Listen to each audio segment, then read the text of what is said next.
আকাশে পূর্ণিমার ম্লান আলো। হঠাৎ তেহরানের একটি গোপন সামরিক ঘাঁটিতে জ্বলে উঠল সাদা লাল সতর্কবার্তার আলো। নিস্তব্ধতা ভেঙে কমান্ড সেন্টারে বেজে উঠল ফোনের তীক্ষ্ণ আওয়াজ। ঘরের ভেতরে টেবিল ঘিরে বসা উচ্চপদস্থ কর্মকর্তাদের মুখ গম্ভীর, দৃষ্টি উদ্বিগ্ন। ফোন তুলে একজন কড়া কণ্ঠে আদেশ দিলেন, সমস্ত ক্ষেপণাস্ত্র বাহিনীকে সর্বোচ্চ সতর্কতায় আনো, এখনই। তারপরই শুরু হলো প্রচণ্ড তৎপরতা। সৈন্যদের ছোটাছুটি, সরঞ্জাম সজ্জিত করার ধাতব শব্দ, কম্পিউটারের স্ক্রিনে লাল রঙের অ্যালার্ম। পুরো ঘাঁটিতে যেন ঝড় বয়ে গেল। ইরানি বিপ্লবী গার্ড কর্পস আইআরজিসি সক্রিয় করে তুলল তাদের ১৩,৫০০টি অত্যাধুনিক ব্যালিস্টিক ক্ষেপণাস্ত্র এবং পুরনো স্কাড, জেলজালের মতো ধ্বংসাত্মক অস্ত্রের বিশাল ভাণ্ডার, যার সংখ্যা ১ লক্ষ থেকে ৩ লক্ষ পর্যন্ত অনুমান করা হয়। তেহরানের আকাশে যেন রক্তিম আভাস। একটি যুদ্ধের প্রলয়ঙ্কারী ছায়া ধীরে ধীরে ঘনীভূত হচ্ছে। বিপ্লবী গার্ড, ইরানের সর্বোচ্চ নেতা খামেনির প্রত্যক্ষ নিয়ন্ত্রণে থাকা এই বাহিনী মধ্যপ্রাচ্যের যে কোনো লক্ষ্যকে ধ্বংসস্তূপে পরিণত করতে সক্ষম। তাদের আধুনিক ক্ষেপণাস্ত্রগুলোর মধ্যে ফাতে ১১০ এবং শাহাব ৩ সরাসরি ইউরোপ বা ইসরায়েলের হৃদয়ে আঘাত হানতে পারে। কিন্তু কেন এই মুহূর্তে সতর্কতা? আমেরিকার প্রেসিডেন্ট ডোনাল্ড ট্রাম্প ইরানকে ক্রমাগত হুমকি দিচ্ছেন। ইয়েমেনের হুথিদের উপর একের পর এক হামলার নির্দেশ দিচ্ছেন। ট্রাম্প বলেছেন, হুথিদের বেরোনো বুলেটকে ইরানের বুলেট হিসেবেই আমি দেখব। এছাড়া গত কয়েক সপ্তাহে ইরান ইসরায়েলের উত্তেজনা চরমে। নেতানিয়াহু ইরানের পারমাণবিক প্রকল্পকে অস্তিত্বের হুমকি বলে ঘোষণা দিয়েছেন। গোপন এক হামলায় ইরানের পারমাণবিক স্থাপনায় ক্ষতির খবরও মিডিয়ায় ছড়িয়েছে, যদিও তেল আবিব তা অস্বীকার করে। ২০১৮ সালে যুক্তরাষ্ট্রের পারমাণবিক চুক্তি থেকে সরে দাঁড়ানোর পর থেকেই ইরান পশ্চিম সম্পর্কের বরফ জমে আছে। ইরানের এই পদক্ষেপ মধ্যপ্রাচ্যের জটিল সমীকরণকে আরও অগ্ন্যুৎপাতের দিকে ঠেলে দিচ্ছে। মার্কিন যুক্তরাষ্ট্রের তরফ থেকে বলা হয়েছে, কঠিন জবাব দেওয়ার জন্য আমরা প্রস্তুত। ইসরায়েলের প্রতিরক্ষামন্ত্রী ইয়োভ গ্যালান্তের হুঁশিয়ারি, যে কোনো আগ্রাসনের জবাব হবে ধ্বংসাত্মক। অন্যদিকে জাতিসংঘ মহাসচিবের আবেদন, সংযমী একমাত্র পথ। সৌদি আরব নীরব নয়, তাদের ড্রোন ও স্যাটেলাইট চোখ রাখছে তেহরানের দিকে। তেহরানের পথে ঘাটে চাপা আতঙ্ক। এক কনিষ্ঠ সেনা কর্মকর্তা, মুখে লড়াইয়ের প্রস্তুতির গাম্ভীর্য, বললেন, জীবনের বিনিময়ে দেশ রক্ষা করব। কিন্তু বাজারের দোকানদার জাভেদের কণ্ঠে হতাশা। যুদ্ধ মানেই বাড়িঘর ছেড়ে পালানো। আমরা কি ৮০-র ইরাক ইরান যুদ্ধের বিভীষিকা আবার দেখব? এক শিক্ষিকা, যিনি নাম গোপন রাখতে চান, বললেন, আমার শিশুরা স্কুলে যাচ্ছে, কিন্তু তাদের ভবিষ্যৎ কি অন্ধকার? সামরিক বিশেষজ্ঞ ডক্টর ফারহাদ আব্বাসের মন্তব্য, ইরান বার্তা দিচ্ছে, আমরা অপ্রতিরোধ্য। কিন্তু এই শক্তি প্রদর্শন যদি ভুল বোঝাবুঝিতে রূপ নেয়, পরিণতি হবে অকল্পনীয়। অপরদিকে রাজনৈতিক বিশ্লেষক নেগিন পারুস্তো সতর্ক করেছেন, মধ্যপ্রাচ্যের গতিপথ এখন এক সূক্ষ্ম দড়ির ওপর। সামান্য ঝাঁকুনি বিশ্ববাজারে তেলের দামকে $200 ঠেলে দিতে পারে। সামরিক ঘাঁটিতে এখনও চলছে ক্ষেপণাস্ত্রের টার্গেটিং সিস্টেম চেক। তেহরানের আকাশে সন্ধ্যা নামছে লাল কালো মেঘে ঢেকে। বিশ্বজুড়ে নিউজ চ্যানেল, কূটনৈতিক মহল, সামাজিক মাধ্যম সবাই একটাই প্রশ্নের উত্তর খুঁজছে, এই প্রস্তুতি কি কেবলই কূটনৈতিক চাপ তৈরি করার নাটক, নাকি আসন্ন ধ্বংসের মুখ বন্ধ? ইতিহাস সাক্ষী, যুদ্ধ কখনো সমাধান দেয়নি, বললেন তেহরান বিশ্ববিদ্যালয়ের অধ্যাপক রেজা ইয়াজদানি। কিন্তু ক্ষেপণাস্ত্রের নিশানা তো ইতিহাসের পাতায় আটকে থাকে না, সেটি তাক করে আছে ভবিষ্যতের দিকে। আজ রাতের তেহরানে রক্তিম সূর্যাস্তে যেন লুকিয়ে আছে ধ্বংসের ভোরের সম্ভাবনা।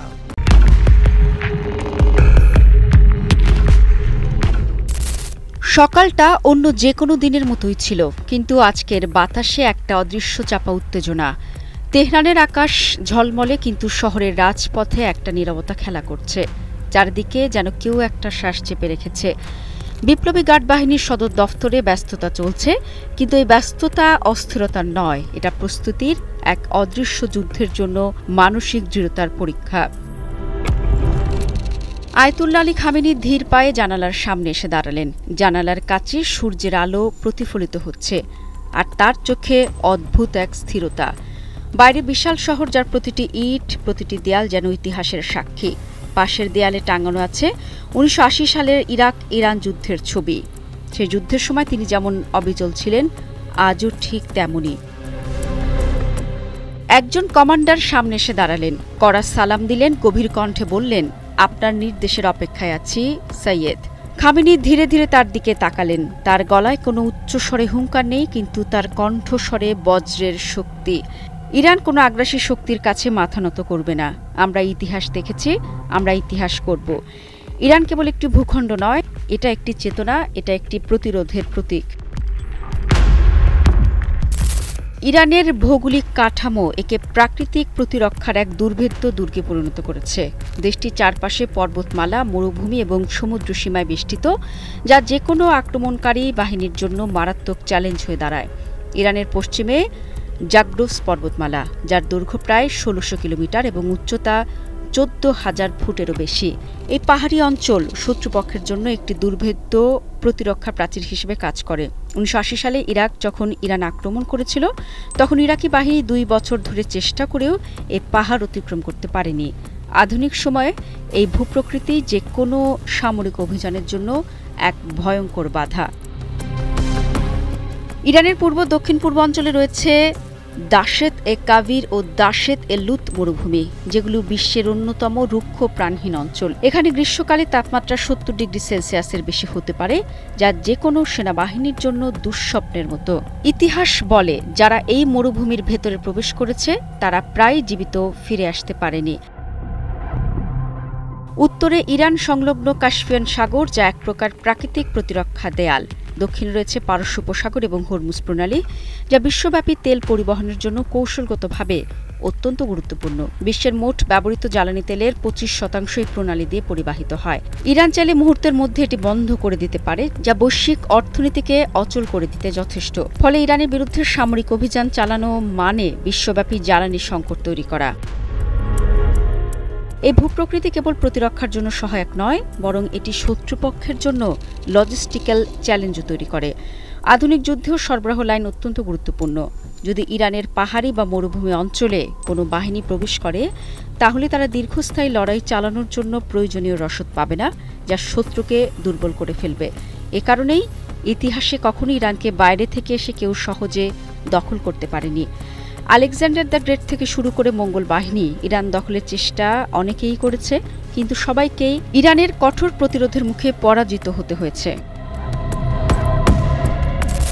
ইরানের অন্যতম প্রধান অস্ত্র হচ্ছে ব্যালিস্টিক মিসাইল বাহিনী। দেশটির কাছে প্রায় 3000 ব্যালিস্টিক মিসাইল রয়েছে, যার মধ্যে কিছু মিসাইল পাল্লা 2000 কিলোমিটারের বেশি।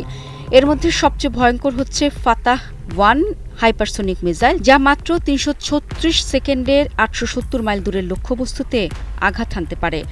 ইরানের এই ব্যালিস্টিক মিসাইলগুলো এতটাই উন্নত যে অনেক সামরিক বিশ্লেষক মনে করেন ইরান খুব সহজেই ইসরায়েল উপসাগরীয় অঞ্চলের মার্কিন ঘাঁটি, এমনকি ইউরোপের কিছু অঞ্চলে হামলা চালাতে সক্ষম। এছাড়া ইরানের ড্রোন প্রযুক্তি বর্তমানে বিশ্বে অন্যতম সেরা। ইরান বিশ্বের অন্যতম উন্নত কামিকাজে ড্রোন ও গাইডেড ড্রোন তৈরি করছে। ইউক্রেন যুদ্ধের সময় রাশিয়া ইরানের ড্রোন ব্যবহার করে ব্যাপক সফলতা পেয়েছে। শুধু তাই নয়, হুতি বিদ্রোহীরাও এ ড্রোন ব্যবহার করেই মার্কিন যুদ্ধজাহাজ ধ্বংস করেছে। ইরানের প্রতিরক্ষা ব্যবস্থার সবচেয়ে গুরুত্বপূর্ণ দিক হল আন্ডারগ্রাউন্ড সামরিক ঘাঁটি। ইরান তার মিসাইল, ড্রোন এবং বিমান ঘাঁটিগুলো এমন গভীরভাবে মাটির নিচে স্থাপন করেছে যে সেগুলোতে আঘাত হানা প্রায় অসম্ভব। এই ড্রোনগুলো এতটাই কার্যকর যে যুক্তরাষ্ট্র ও ইসরায়েল ইরানের ড্রোন উৎপাদন বন্ধ করতে বারবার হামলা চালানোর পরিকল্পনা করছে। ইরান সরাসরি যুদ্ধে যাওয়ার পরিবর্তে প্রক্সি যুদ্ধ কৌশল ব্যবহার করে থাকে। এই কৌশলে তারা মধ্যপ্রাচ্যের বিভিন্ন অঞ্চলে তাদের সমর্থিত গোষ্ঠীগুলোর মাধ্যমে যুদ্ধ চালিয়ে থাকে। লেবাননের হিজবুল্লাহ, এটি একমাত্র আরব মিলিশিয়া যারা ইসরায়েলের বিরুদ্ধে সফলভাবে যুদ্ধ করেছে। হিজবুল্লাহর কাছে 40,000 থেকে 1,20,000 রকেট ও মিসাইল রয়েছে, যা ইসরায়েলের জন্য সরাসরি হুমকি। ফিলিস্তিনের হামাস। গাজা ইসরায়েলের বিরুদ্ধে প্রতিরোধ যুদ্ধে ইরানের সরাসরি সহায়তা রয়েছে ইয়েমেনের হুতি বিদ্রোহীরা। এ গোষ্ঠী রেড সি অঞ্চলে মার্কিন ও পশ্চিমা জাহাজের জন্য বড় হুমকি। সিরিয়া ও ইরাকের মিলিশিয়া বাহিনী ইরানের নির্দেশে যুক্তরাষ্ট্রের সামরিক ঘাঁটিতে হামলা চালাতে প্রস্তুত। এই বাহিনীগুলি যুদ্ধের সময় ইরানের জন্য এক অতিরিক্ত প্রতিরক্ষা দেয়াল তৈরি করে, ফলে পশ্চিমারা যদি ইরান আক্রমণ করে তাহলে পুরো মধ্যপ্রাচ্য জুড়ে নতুন যুদ্ধের আগুন জ্বলে উঠবে। ইরান কখনোই আনুষ্ঠানিকভাবে স্বীকার করেনি যে তারা পারমাণবিক অস্ত্র তৈরির পথে রয়েছে, তবে সামরিক বিশ্লেষকরা বলছেন ইরানের ইউরেনিয়াম সমৃদ্ধকরণের মাত্রা এরই মধ্যে 60% অতিক্রম করেছে, যা পারমাণবিক অস্ত্র তৈরির জন্য প্রাথমিক ধাপ। মার্কিন গোয়েন্দা সংস্থাগুলো বলছে ইরান চাইলে মাত্র কয়েক সপ্তাহের মধ্যেই পারমাণবিক অস্ত্র তৈরি করতে পারে। ইসরায়েল এরই মধ্যে ঘোষণা করেছে ইরান পারমাণবিক অস্ত্র তৈরি করলে আমরা তা ধ্বংস করব। তবে বাস্তবতা হলো ইরানের পরমাণু স্থাপনাগুলো এত গভীরে অবস্থিত যে সেগুলো ধ্বংস করা প্রায় অসম্ভব। খামেনি বহুবার বলেছেন, আমরা পারমাণবিক অস্ত্র চাই না, তবে আমরা আত্মরক্ষার জন্য যে কোনো পদ্ধতি অবলম্বন করব। তেহরানের ব্যস্ত সড়কগুলো ধীরে ধীরে প্রাণ ফিরে পাচ্ছে, কিন্তু কূটনৈতিক মহলে একটাই প্রশ্ন ঘুরপাক খাচ্ছে, পশ্চিমা বিশ্বকে ইরানকে সামরিকভাবে দখল করতে পারবে? ইতিহাস বলে ইরান দখলের স্বপ্ন দেখেছে অনেক সাম্রাজ্য, আলেকজান্ডার থেকে চেঙ্গিস খান, কিন্তু কেউই সফল হয়নি। বিশ্বের সামরিক বিশ্লেষকরা বলছেন ইরানকে দখল করা শুধু কঠিন নয়, প্রায় অসম্ভব। কারণ এ দেশ একদিকে প্রাকৃতিক দুর্গ, অন্যদিকে এক আত্মমর্যাদাশীল জাতির প্রতিরূপ। পাহাড়, মরুভূমি, সমুদ্র সব মিলিয়ে ইরান যেন এক অজয় দুর্গ, যার প্রতিটা ইঞ্চি আগ্রাসীদের জন্য বিভীষিকা হয়ে দাঁড়াবে। খামেনি চোখ বড় করলেন, মৃদুস্বরে বললেন, যুদ্ধ যদি আসে আমরা প্রতিরোধ করব। আমাদের শিকড় অনেক গভীরে পোতা। ইনশাল্লাহ আমাদের গৌরব ইতিহাসে সব সময় লেখা থাকবে। এমন সময় একজন বৃদ্ধ মুয়াজ্জিন আজানের ধ্বনি তুললেন, যেন আকাশের আনাচে কানাচে ছড়িয়ে যাচ্ছে প্রতিরোধের বার্তা।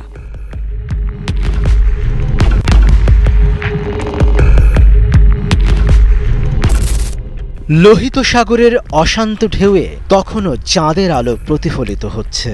মার্কিন যুদ্ধজাহাজ ইউএসএস হ্যারি ট্রুম্যান ধীরে ধীরে এগিয়ে চলেছে, তার চারপাশে কয়েকটি ডেস্ট্রয়ার টহল দিচ্ছে। হঠাৎই রাতের নিস্তব্ধতা ভেঙে বিকট শব্দে কেঁপে উঠল আকাশ। একের পর এক বিস্ফোরণ, আলোর ঝলকানিতে মুহূর্তের জন্য যেন অন্ধ হয়ে গেল নাবিকদের চোখ। Missile is coming, missile is coming, নেভির রেডিওতে আতঙ্কিত কণ্ঠস্বর। কয়েক সেকেন্ডের মধ্যেই প্রতিরক্ষা ব্যবস্থা সক্রিয় হলো। কামানগুলো গর্জে উঠল, আকাশে ধেয়ে আসা ড্রোনগুলো কুঁড়িয়ে দিল, কিন্তু কিছু ক্ষেপণাস্ত্র প্রতিরক্ষা ব্যবস্থাকে ফাঁকি দিয়ে টার্গেট ভেদ করল। ইউএসএস হ্যারি ট্রুম্যানের ডেকে প্রচণ্ড বিস্ফোরণ হলো, ধোঁয়া আর আগুনে ছেয়ে গেল পুরো রণতরী। বিদ্রোহী গোষ্ঠী হুতিদের সামরিক মুখপাত্র ইয়াহিয়া সারি ঘোষণা দিলেন, আমাদের প্রতিরোধ সফল হয়েছে, মার্কিন আগ্রাসন ব্যর্থ। হুতির হামলার পরে তাদের এক টুইট পোস্ট থেকে একটি চমকপ্রদ বার্তা প্রকাশ পায়, আমরা ফিলিস্তিনের জনগণের প্রতি আমাদের অটল সমর্থন বজায় রাখব যতদিন পর্যন্ত ইসরায়েলের হামলা ও অবরোধ চলবে। শুধু মার্কিন জাহাজ নয়, হুতির ক্ষেপণাস্ত্রগুলি ইসরায়েলের দিকে পাঠানো হয়েছিল, যদিও ইসরায়েল জানায় তাদের ক্ষেপণাস্ত্রগুলি তাদের ভূখণ্ডে পৌঁছানোর আগেই প্রতিহত করা হয়েছে। ওয়াশিংটনে তখন গভীর রাত। প্রেসিডেন্ট ডোনাল্ড ট্রাম্প সবেমাত্র এক গ্লাস ডায়েট কোক হাতে নিয়ে ওভাল অফিসে বসেছেন। হঠাৎ জাতীয় নিরাপত্তা উপদেষ্টা জন বোল্টন দৌড়ে এসে বললেন, স্যার, লোহিত সাগরে আমাদের রণতরীতে হামলা হয়েছে। ট্রাম্প তখন পুরোটা বোঝার চেষ্টা করছেন। এমন সময় প্রতিরক্ষা মন্ত্রী ফোনে জানালেন, আমরা পাল্টা আক্রমণের প্রস্তুতি নিচ্ছি। ট্রাম্প কোনো দ্বিধা ছাড়াই টেবিলে খুশি মেরে বললেন, শক্ত জবাব দাও, ওদের বুঝিয়ে দাও আমেরিকার সঙ্গে লাগতে গেলে কি হয়।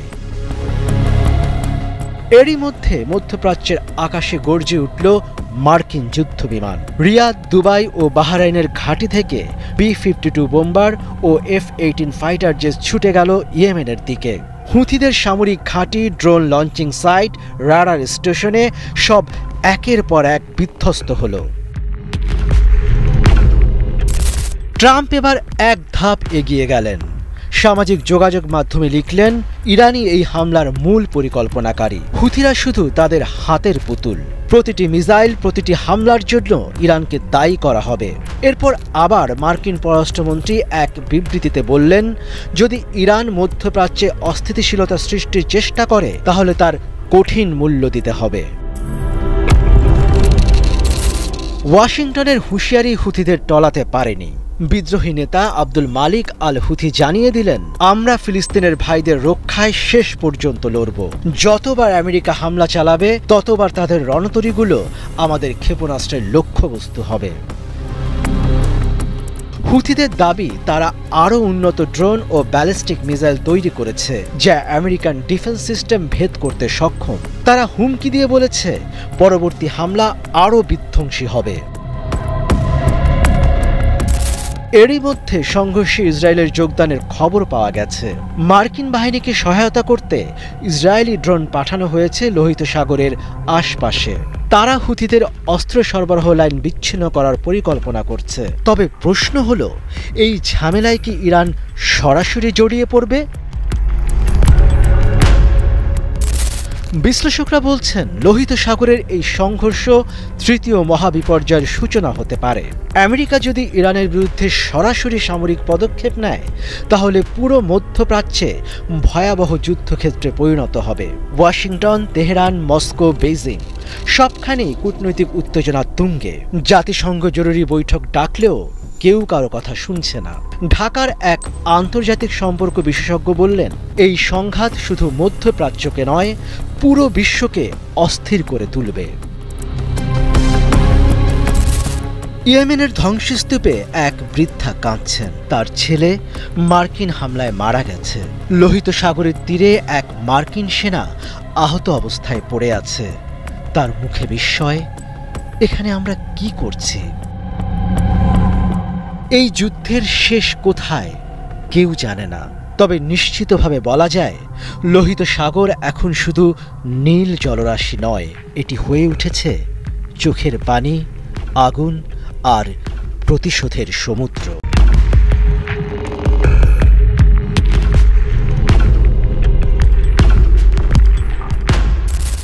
তেহরানের রাত, আকাশে চাঁদ নেই, শুধু কিছু ছড়িয়ে থাকা তারার আলো।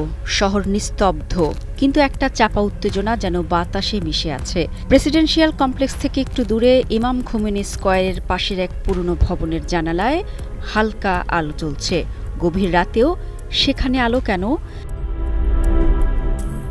ভেতরে আয়াতুল্লাহ আলী খামিনি বসে আছেন। তার সামনে ছড়ানো কিছু কাগজ, একটি এনক্রিপ্টেড ফোন আর বড় একটি ডিজিটাল স্ক্রিন, যেখানে ইরানের বিভিন্ন অপারেশনের লাইভ আপডেট ভেসে উঠছে। গভীর মনোযোগে তিনি তথ্যগুলি পর্যবেক্ষণ করছেন। পাশে দাঁড়িয়ে আছেন তার ঘনিষ্ঠ উপদেষ্টা, যিনি আসলে ছায়ার মতো থেকে গোয়েন্দা বাহিনীর কার্যক্রম পরিচালনা করেন।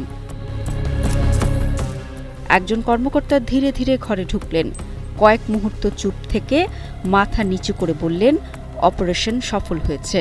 লক্ষ্যবস্তু এখন আর আমাদের জন্য হুমকি নয়। খামেনি গভীর শ্বাস নিলেন, মুখে তৃপ্তির ছায়া। তারপর ধীর কণ্ঠে বললেন, তোমরা ইতিহাসের পাতায় থাকবে না, কিন্তু তোমাদের কাজ ইতিহাস সৃষ্টি করবে। ইরানের শক্তিশালী গোয়েন্দা নেটওয়ার্কের কেন্দ্রবিন্দুতে রয়েছেন আয়াতুল্লাহ আলী খামেনি। ইন্টেলিজেন্সের গুরুত্বপূর্ণ অপারেশন তার অনুমোদন ছাড়া হয় না। তিনি সরাসরি প্রতিটি সিদ্ধান্তে হস্তক্ষেপ করেন না, কিন্তু তার নির্দেশেই গোটা ব্যবস্থাটি চলে। ইরানের গোয়েন্দা বাহিনী মূলত 3টি স্তরে কাজ করে। এটি ইরানের মূল গোয়েন্দা সংস্থা, যা দেশীয় ও আন্তর্জাতিক গোয়েন্দা কার্যক্রম পরিচালনা করে। MOIS এর দায়িত্ব বিদেশি গুপ্তচর ব্যক্তি, শত্রুদের শনাক্ত করা, সন্ত্রাসবাদ মোকাবিলা এবং তথ্য সংগ্রহ করা। IRGS এর গোয়েন্দা ইউনিট মূলত সামরিক ও কৌশলগত গোয়েন্দা কার্যক্রমের উপর নজরদারি চালায়। এই সংস্থার সদস্যরা ইরানের প্রক্সি গোষ্ঠীগুলির সঙ্গে সমন্বয় করে এবং বিদেশি শক্তির বিরুদ্ধে তথ্য সংগ্রহ করে। এটি বিশেষত বিদেশে অভিযান চালানোর জন্য গঠিত একটি শক্তিশালী শাখা।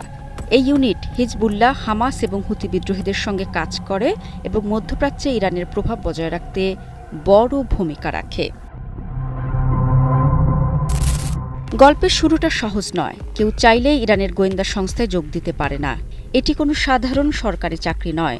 এখানে যোগ দেওয়া মানে নিজের অস্তিত্বকে ছায়ায় বিলীন করে দেওয়া। একজন নতুন গোয়েন্দা সদস্য হওয়ার জন্য প্রয়োজন কঠোর প্রশিক্ষণ, তীক্ষ্ণ বুদ্ধিমত্তা এবং সর্বোপরি ইসলামী বিপ্লবের প্রতি অবিচল আনুগত্য। যারা এজেন্ট হিসেবে নির্বাচিত হন তারা সাধারণ মানুষের মতো জীবনযাপন করেন, কিন্তু তাদের মূল পরিচয় কেউ জানতে পারে না। একজন ইরানি গোয়েন্দা হতে হলে যেসব গুণ থাকা আবশ্যক: আদর্শিক বিশ্বাস। নতুন সদস্যদের কেবল প্রশিক্ষণে দেওয়া হয় না, তাদের ব্রেইন ওয়াশও করা হয় যাতে তারা দেশপ্রেম এবং ইসলামী বিপ্লবের প্রতি একনিষ্ঠ থাকে। গোপনীয়তা রক্ষা। একবার যদি কেউ এই সংস্থায় যোগ দেয় তার জীবন আর আগের মতো থাকে না। পরিবারের সঙ্গেও সে নিজের প্রকৃত কাজের কথা বলতে পারে না। বিদেশি ভাষায় দক্ষতা। আন্তর্জাতিক পর্যায়ে কাজ করার জন্য এজেন্টদের ইংরেজি, আরবি, ফরাসি এমনকি হিব্রু ভাষায়ও দক্ষতা অর্জন করতে হয়। মৌলিক প্রশিক্ষণ। সাইবার গোয়েন্দাবৃত্তি, মনস্তাত্ত্বিক বিশ্লেষণ, শত্রুর গতিবিধি পর্যবেক্ষণ এবং যুদ্ধ কৌশল শেখানো হয়। পশ্চিমা বিশ্ব বারবার ইরানকে নিয়ন্ত্রণ করার চেষ্টা করেছে, কিন্তু তারা জানে না ইরানের গোয়েন্দা সংস্থা তাদের ভেতরে ঢুকে গেছে বহু আগেই। যুক্তরাষ্ট্রের প্রতিরক্ষা দফতরের উচ্চপদস্থ কর্মকর্তা আফশিন আসাদি 2018 সালে ধরা পড়ে, যখন জানা যায় যে তিনি আসলে ইরানের MI6-এর এক গুপ্তচর। 2019 সালে ব্রিটেনে গ্রেফতার হয় একজন সিনিয়র ইরানের ডাবল এজেন্ট, যে ব্রিটিশ সামরিক গবেষণাগার থেকে গোপন তথ্য চুরি করেছিল। জার্মানি, ফ্রান্স এবং ইতালিতে একাধিক ইরানি গোয়েন্দা কাজ করছে বলে বারবার অভিযোগ উঠেছে। ইরান পশ্চিমাদের সাথে শুধু যুদ্ধ করে না, তাদের মধ্যে প্রবেশ করে তাদের মন পড়তে শিখে এবং প্রয়োজন হলে সে তথ্য ব্যবহার করে নিজের স্বার্থ রক্ষা করে। এই ছায়াযুদ্ধের কারণে ইরানকে বলা হয় একটি দেশ নয়, এক বিশাল গোপন নেটওয়ার্ক। তেহরানের রাত আরও গভীর হয়েছে। বাতাসে হালকা ঠান্ডা, আকাশে কিছু মেঘ জমেছে। খামেনি জানালার পাশে দাঁড়িয়ে আছেন, দূরের আলোগুলোর দিকে তাকিয়ে। তার সামনে রাখা একটি ফাইল ইসরায়েলের এক শীর্ষ গোয়েন্দার সাম্প্রতিক কার্যক্রমের প্রতিবেদন। তিনি চোখ বন্ধ করলেন, কয়েক মুহূর্ত নীরব রইলেন। তারপর ধীর কণ্ঠে বললেন, শত্রু জানুক বা না জানুক, আমরা সব জানি। যখন সময় আসবে আমরা ঠিকই জবাব দেব। তার এ বাক্য যেন বাতাসে মিশে গিয়ে অদৃশ্য কোনো সংকেত পাঠালো। হয়তো এই মুহূর্তে কোথাও কোনো এজেন্ট শত্রুর উপর নজর রাখছে, কোনো গুপ্ত অভিযান শুরু হতে চলেছে। শহর নিস্তব্ধ, বাতাসে চাপা উত্তেজনা। কোথাও হয়তো এক নতুন যুদ্ধের পরিকল্পনা আঁকা হচ্ছে, কোথাও হয়তো এক ছায়া শত্রুর দিকে এগিয়ে যাচ্ছে। ছায়ার নিচে লুকিয়ে থাকে সত্যিকারের ক্ষমতা, আর ইরানের গোয়েন্দারা সেই ছায়ার রাজা।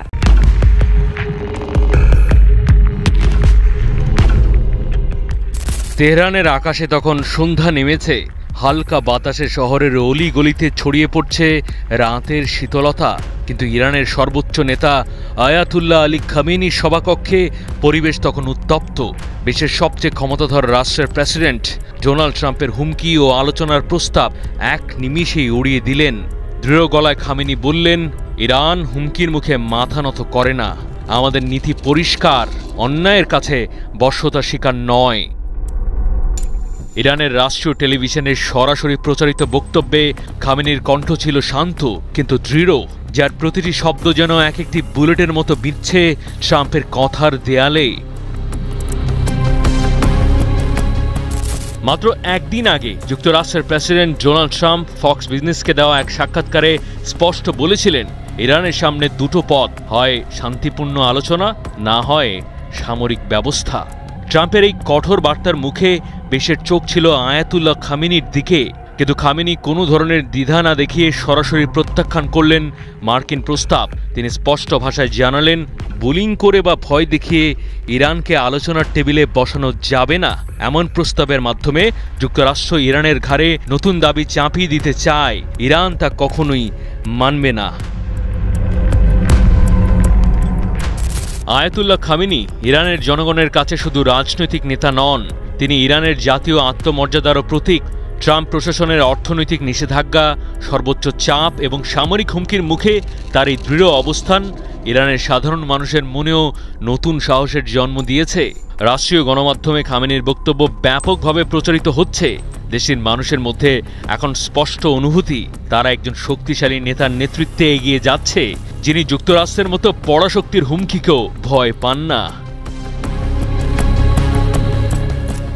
মার্কিন জাতীয় নিরাপত্তা পরিষদের মুখপাত্র ব্রায়ান হিউজ ট্রাম্পের কথাগুলো আবারও পুনর্ব্যক্ত করেছেন।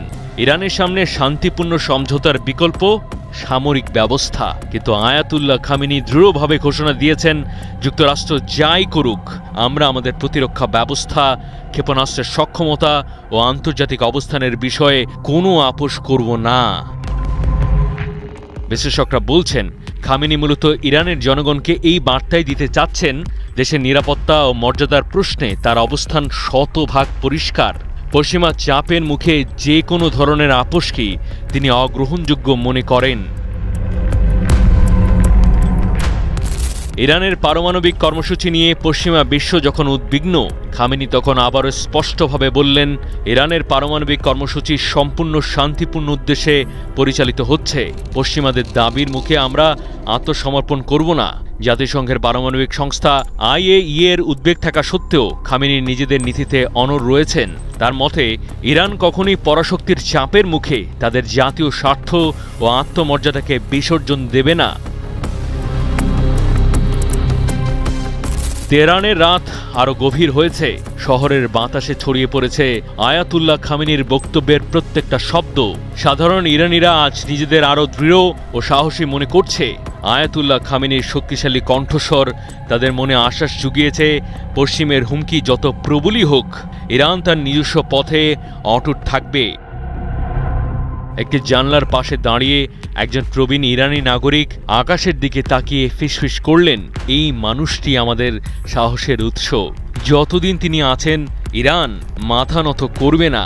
বাইরে তেহরানের আকাশে তখন তারার আলো আরো স্পষ্ট হয়ে উঠছে। আয়াতুল্লাহ খামেনির এই সন্ধ্যার বার্তাই হয়তো ভবিষ্যৎ ইরানের পথ নির্দেশ করবে।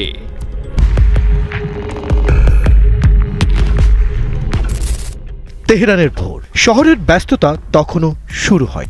ফজরের আজান শেষ হয়ে গেছে। মসজিদ থেকে ধীরে ধীরে মানুষ ঘরে ফিরছে, কিন্তু এক জায়গায় এখনো আলো জ্বলছে। ইরানের সর্বোচ্চ নেতা আয়াতুল্লাহ আলী খামেনির ব্যক্তিগত বাসভবনে তিনি একা বসে আছেন। জানালার বাইরে ধীরে ধীরে সূর্যের আলো ছড়িয়ে পড়ছে। এই শহর, এই দেশ, এই পুরো অঞ্চলের ভাগ্য তার একটি সিদ্ধান্তের উপর নির্ভর করছে। ইরান কি পারমাণবিক শক্তিধর রাষ্ট্র হবে, নাকি ধর্মীয় নীতির আদর্শে অটল থাকবে? আইআরজিসির উচ্চপদস্থ কর্মকর্তা বললেন, আমরা প্রস্তুত আয়াতুল্লাহ, আপনার শুধু একটি অনুমতি দরকার। খামেনি ধীর দৃষ্টিতে তাকালেন তার দিকে। চারদিকে যেন শূন্যতা নেমে এলো। তারপর এক গভীর শ্বাস নিয়ে বললেন, সৃষ্টি আর ধ্বংস দুটোই আল্লাহর হাতে। 2003 সাল। ইরান তখনও যুক্তরাষ্ট্রের চাপের মুখে। চারদিকে চলছে পরমাণু কার্যক্রম নিয়ে বিতর্ক। ঠিক তখনই আয়াতুল্লাহ আলী খামেনি এক ঐতিহাসিক ফতোয়া জারি করলেন, পরমাণু অস্ত্র ইসলামী শরীয়তের দৃষ্টিতে হারাম। এই ঘোষণা শুধু ইরানে নয়, পুরো মুসলিম বিশ্বে আলোড়ন তোলে। বিশ্ব রাজনীতিতে এটি একটি গুরুত্বপূর্ণ বার্তা হিসেবে ধরা হয়। খামেনির ফতোয়ার মূল বক্তব্য ছিল, ইসলাম মানবতা ধ্বংসকারী অস্ত্রের অনুমতি দেয় না। যুদ্ধের নীতির মধ্যেও নৈতিকতা থাকতে হবে। কিন্তু প্রশ্ন হচ্ছে, এই ফতোয়া কি ধর্মীয় আদর্শের প্রতিফলন নাকি কৌশলগত চাল? বিশ্লেষকরা মনে করেন, এই ফতোয়া জারির পেছনে দুটো কারণ থাকতে পারে।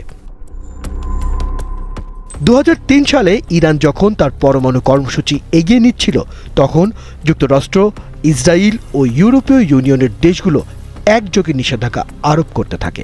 ইরান যদি এই চাপের মুখে সরাসরি ঘোষণা দিত যে তারা পরমাণু অস্ত্র বানাচ্ছে, তাহলে দেশটির ওপর আরও কঠোর সামরিক ও অর্থনৈতিক নিষেধাজ্ঞা নেমে আসত।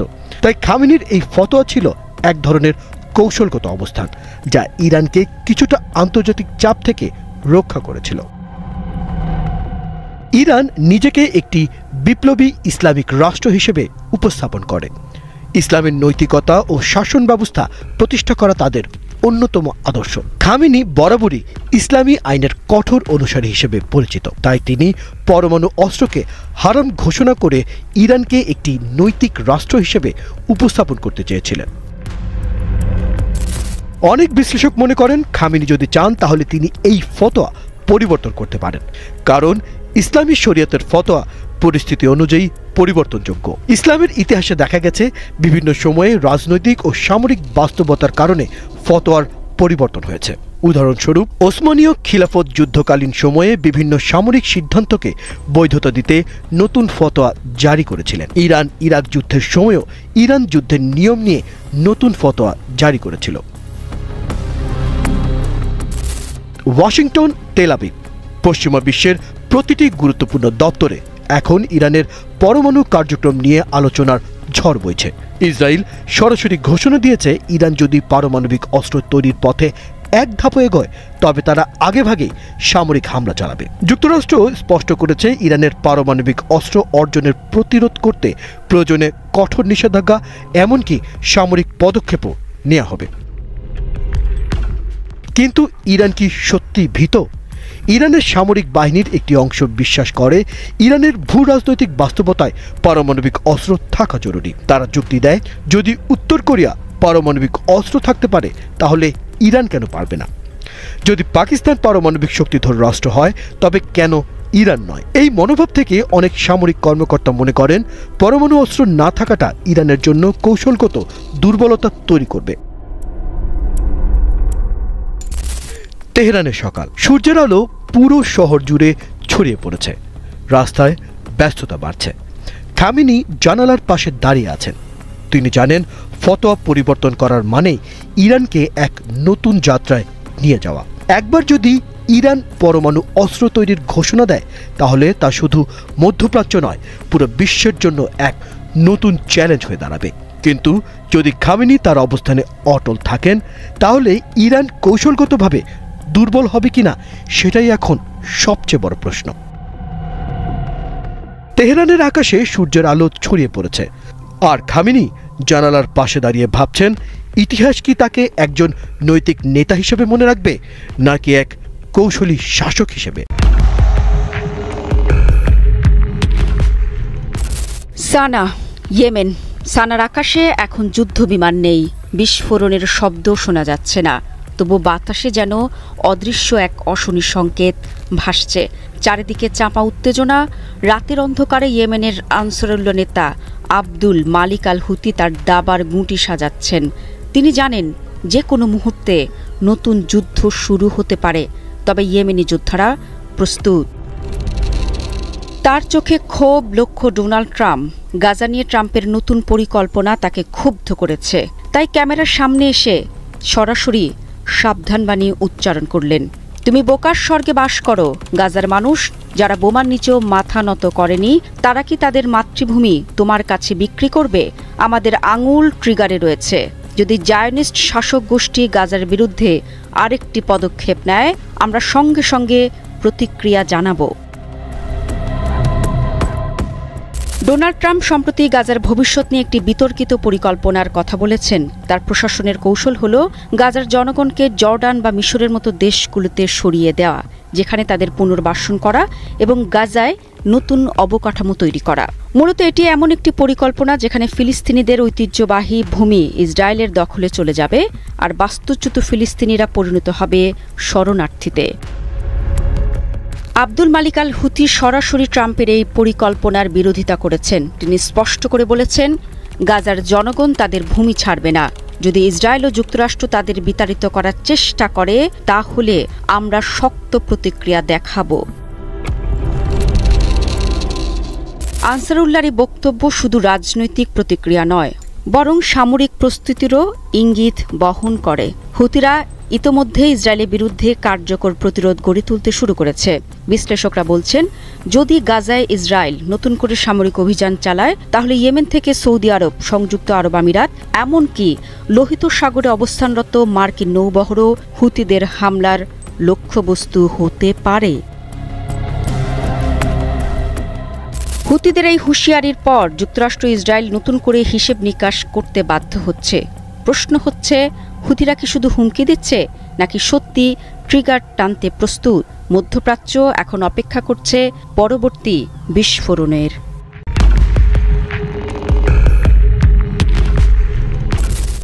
লোহিত সাগরের অশান্ত ঢেউয়ে তখনও চাঁদের আলো প্রতিফলিত হচ্ছে। মার্কিন যুদ্ধজাহাজ ইউএসএস হ্যারি ট্রুম্যান ধীরে ধীরে এগিয়ে চলেছে। তার চারপাশে কয়েকটি ডেস্ট্রয়ার টহল দিচ্ছে। হঠাৎই রাতের নিস্তব্ধতা ভেঙে বিকট শব্দে কেঁপে উঠল আকাশ। একের পর এক বিস্ফোরণ, আলোর ঝলকানিতে মুহূর্তের জন্য যেন অন্ধ হয়ে গেল নাবিকদের চোখ।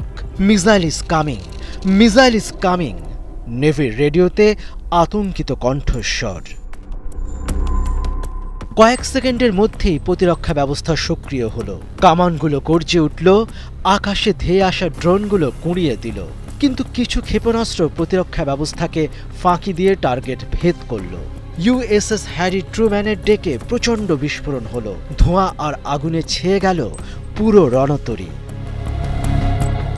বিদ্রোহী গোষ্ঠী হুতিদের সামরিক মুখপাত্র ইয়াহিয়া সারি ঘোষণা দিলেন, আমাদের প্রতিরোধ সফল হয়েছে, মার্কিন আগ্রাসন ব্যর্থ।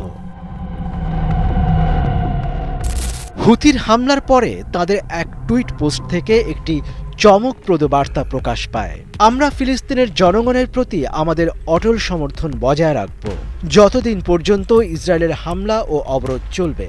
শুধু মার্কিন জাহাজ নয়, হুতির ক্ষেপণাস্ত্রগুলি ইসরায়েলের দিকে পাঠানো হয়েছিল। যদিও ইসরায়েল জানায় তাদের ক্ষেপণাস্ত্রগুলি তাদের ভূখণ্ডে পৌঁছানোর আগেই প্রতিহত করা হয়েছে। ওয়াশিংটনে তখন গভীর রাত। প্রেসিডেন্ট ডোনাল্ড ট্রাম্প সবেমাত্র এক গ্লাস ডায়েট কোক হাতে নিয়ে ওভাল অফিসে বসেছেন। হঠাৎ জাতীয় নিরাপত্তা উপদেষ্টা জন বোল্টন দৌড়ে এসে বললেন, স্যার, লোহিত সাগরে আমাদের রণতরীতে হামলা হয়েছে। ট্রাম্প তখন পুরোটা বোঝার চেষ্টা করছেন। এমন সময় প্রতিরক্ষা মন্ত্রী ফোনে জানালেন, আমরা পাল্টা আক্রমণের প্রস্তুতি নিচ্ছি। ট্রাম্প কোনো দ্বিধা ছাড়াই টেবিলে খুশি মেরে বললেন, শক্ত জবাব দাও, ওদের বুঝিয়ে দাও আমেরিকার সঙ্গে লাগতে গেলে কি হয়। এরই মধ্যে মধ্যপ্রাচ্যের আকাশে গর্জে উঠল মার্কিন যুদ্ধ বিমান। রিয়াদ, দুবাই ও বাহরাইনের ঘাঁটি থেকে B-52 বোম্বার ও F-18 ফাইটার জেট ছুটে গেল ইয়েমেনের দিকে। হুথিদের সামরিক ঘাঁটি, ড্রোন লঞ্চিং সাইট, রাডার স্টেশনে সব একের পর এক বিধ্বস্ত হল। ট্রাম্প এবার এক ধাপ এগিয়ে গেলেন। সামাজিক যোগাযোগ মাধ্যমে লিখলেন, ইরানি এই হামলার মূল পরিকল্পনাকারী। হুথিরা শুধু তাদের হাতের পুতুল। প্রতিটি মিসাইল, প্রতিটি হামলার জন্য ইরানকে দায়ী করা হবে। এরপর আবার মার্কিন পররাষ্ট্রমন্ত্রী এক বিবৃতিতে বললেন, যদি ইরান মধ্যপ্রাচ্যে অস্থিতিশীলতা সৃষ্টির চেষ্টা করে তাহলে তার কঠিন মূল্য দিতে হবে। ওয়াশিংটনের হুঁশিয়ারি হুথিদের টলাতে পারেনি। বিদ্রোহী নেতা আব্দুল মালিক আল হুথি জানিয়ে দিলেন, আমরা ফিলিস্তিনের ভাইদের রক্ষায় শেষ পর্যন্ত লড়ব। যতবার আমেরিকা হামলা চালাবে ততবার তাদের রণতরীগুলো আমাদের ক্ষেপণাস্ত্রের লক্ষ্যবস্তু হবে। হুথিদের দাবি, তারা আরও উন্নত ড্রোন ও ব্যালিস্টিক মিসাইল তৈরি করেছে যা আমেরিকান ডিফেন্স সিস্টেম ভেদ করতে সক্ষম। তারা হুমকি দিয়ে বলেছে, পরবর্তী হামলা আরও বিধ্বংসী হবে। এরই মধ্যে সংঘর্ষে ইসরায়েলের যোগদানের খবর পাওয়া গেছে। মার্কিন বাহিনীকে সহায়তা করতে ইসরায়েলি ড্রোন পাঠানো হয়েছে লোহিত সাগরের আশপাশে। তারা হুথিদের অস্ত্র সরবরাহ লাইন বিচ্ছিন্ন করার পরিকল্পনা করছে। তবে প্রশ্ন হলো, এই ঝামেলায় কি ইরান সরাসরি জড়িয়ে পড়বে? বিশ্লেষকরা বলছেন, লোহিত সাগরের এই সংঘর্ষ তৃতীয় মহাবিপর্যয়ের সূচনা হতে পারে। আমেরিকা যদি ইরানের বিরুদ্ধে সরাসরি সামরিক পদক্ষেপ নেয় তাহলে পুরো মধ্যপ্রাচ্যে ভয়াবহ যুদ্ধক্ষেত্রে পরিণত হবে। ওয়াশিংটন, তেহরান, মস্কো, বেইজিং সবখানেই কূটনৈতিক উত্তেজনা তুঙ্গে। জাতিসংঘ জরুরি বৈঠক ডাকলেও কেউ কারো কথা শুনছে না। ঢাকার এক আন্তর্জাতিক সম্পর্ক বিশেষজ্ঞ বললেন, এই সংঘাত শুধু মধ্যপ্রাচ্যকে নয়, পুরো বিশ্বকে অস্থির করে তুলবে। ইয়েমেনের ধ্বংসস্তূপে এক বৃদ্ধা কাঁদছেন। তার ছেলে মার্কিন হামলায় মারা গেছে। লোহিত সাগরের তীরে এক মার্কিন সেনা আহত অবস্থায় পড়ে আছে। তার মুখে বিস্ময়, এখানে আমরা কি করছি? এই যুদ্ধের শেষ কোথায় কেউ জানে না। তবে নিশ্চিতভাবে বলা যায়, লোহিত সাগর এখন শুধু নীল জলরাশি নয়, এটি হয়ে উঠেছে চোখের পানি আগুন আর প্রতিশোধের সমুদ্র।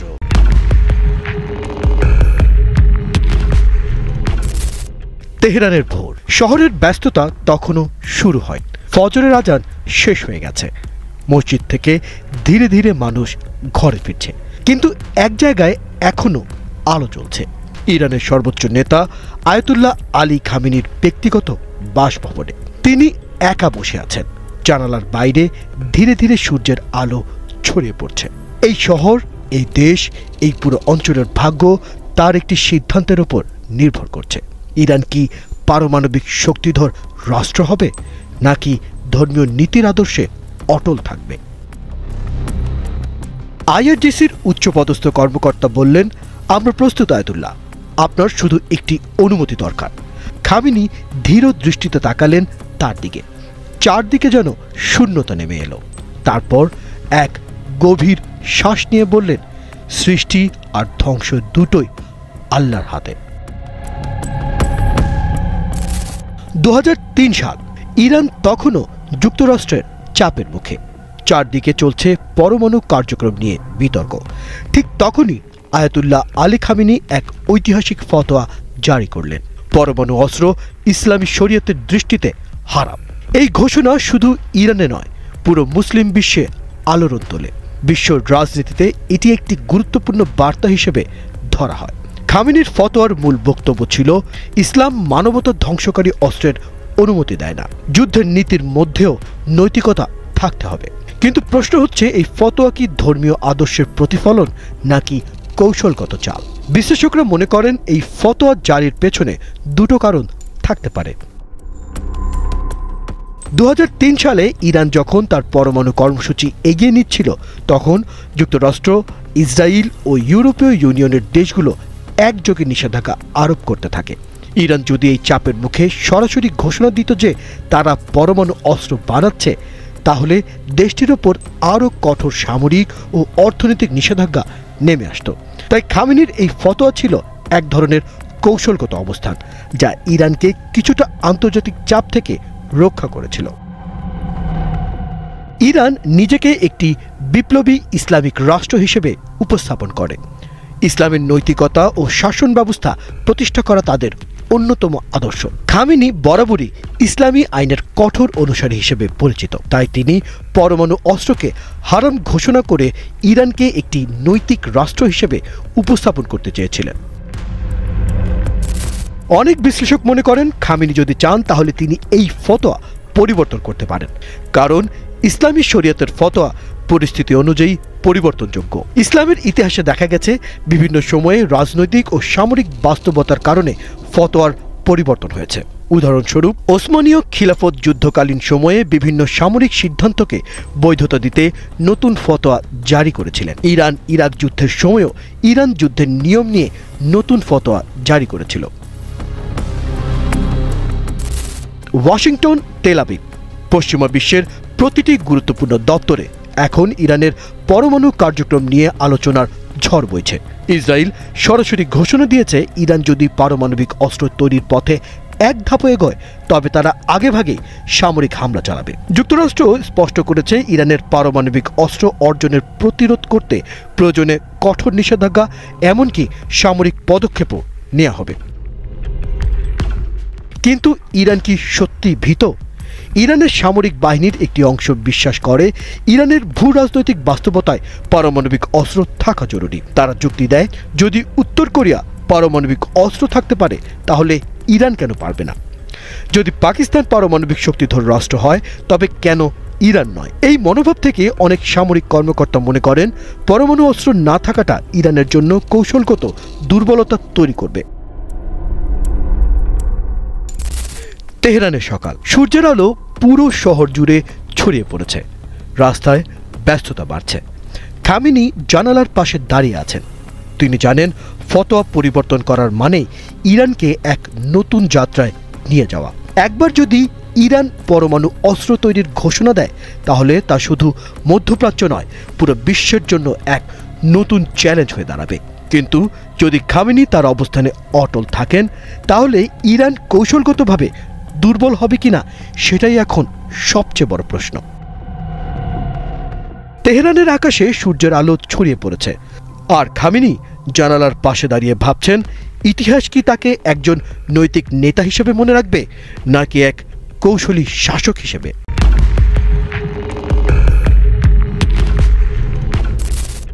ওয়াশিংটনের আকাশে তখন গাঢ় নীল অন্ধকার।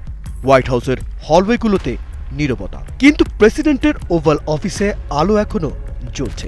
ডেস্কের ওপারে রাখা ফোন, খোলা নথিপত্র, ট্রাম্পের চিন্তামগ্ন দৃষ্টি, সবকিছুই ইঙ্গিত দিচ্ছে বড় কিছু হতে চলেছে। ঠিক এমন সময় খবর আসে, যুক্তরাষ্ট্রের মধ্যপ্রাচ্য বিষয়ক দূত স্টিভ উইটকফ এক চাঞ্চল্যকর ঘোষণা দিয়েছেন। তিনি বলছেন ডোনাল্ড ট্রাম্প ইরানের সঙ্গে আস্থার সম্পর্ক গড়ে তুলতে চান। এ যেন এক বিস্ময়ের ধাক্কা। কয়েক সপ্তাহ আগেই তো ইরানের বিরুদ্ধে কঠোর নিষেধাজ্ঞা দিয়েছেন যুক্তরাষ্ট্র। তেল রপ্তানি প্রায় শূন্যে নামিয়ে আনার চেষ্টা চলছে। সামরিক ঘাঁটিগুলোতে সেনা সংখ্যা বাড়ানো হচ্ছে। আর এখন ট্রাম্প বিশ্বাস গড়ে তুলতে চান। তাহলে কি এটা নতুন কোনো কূটনৈতিক চাল, নাকি ট্রাম্প সত্যি সম্পর্ক স্বাভাবিক করার পথে হাঁটতে চাইছেন?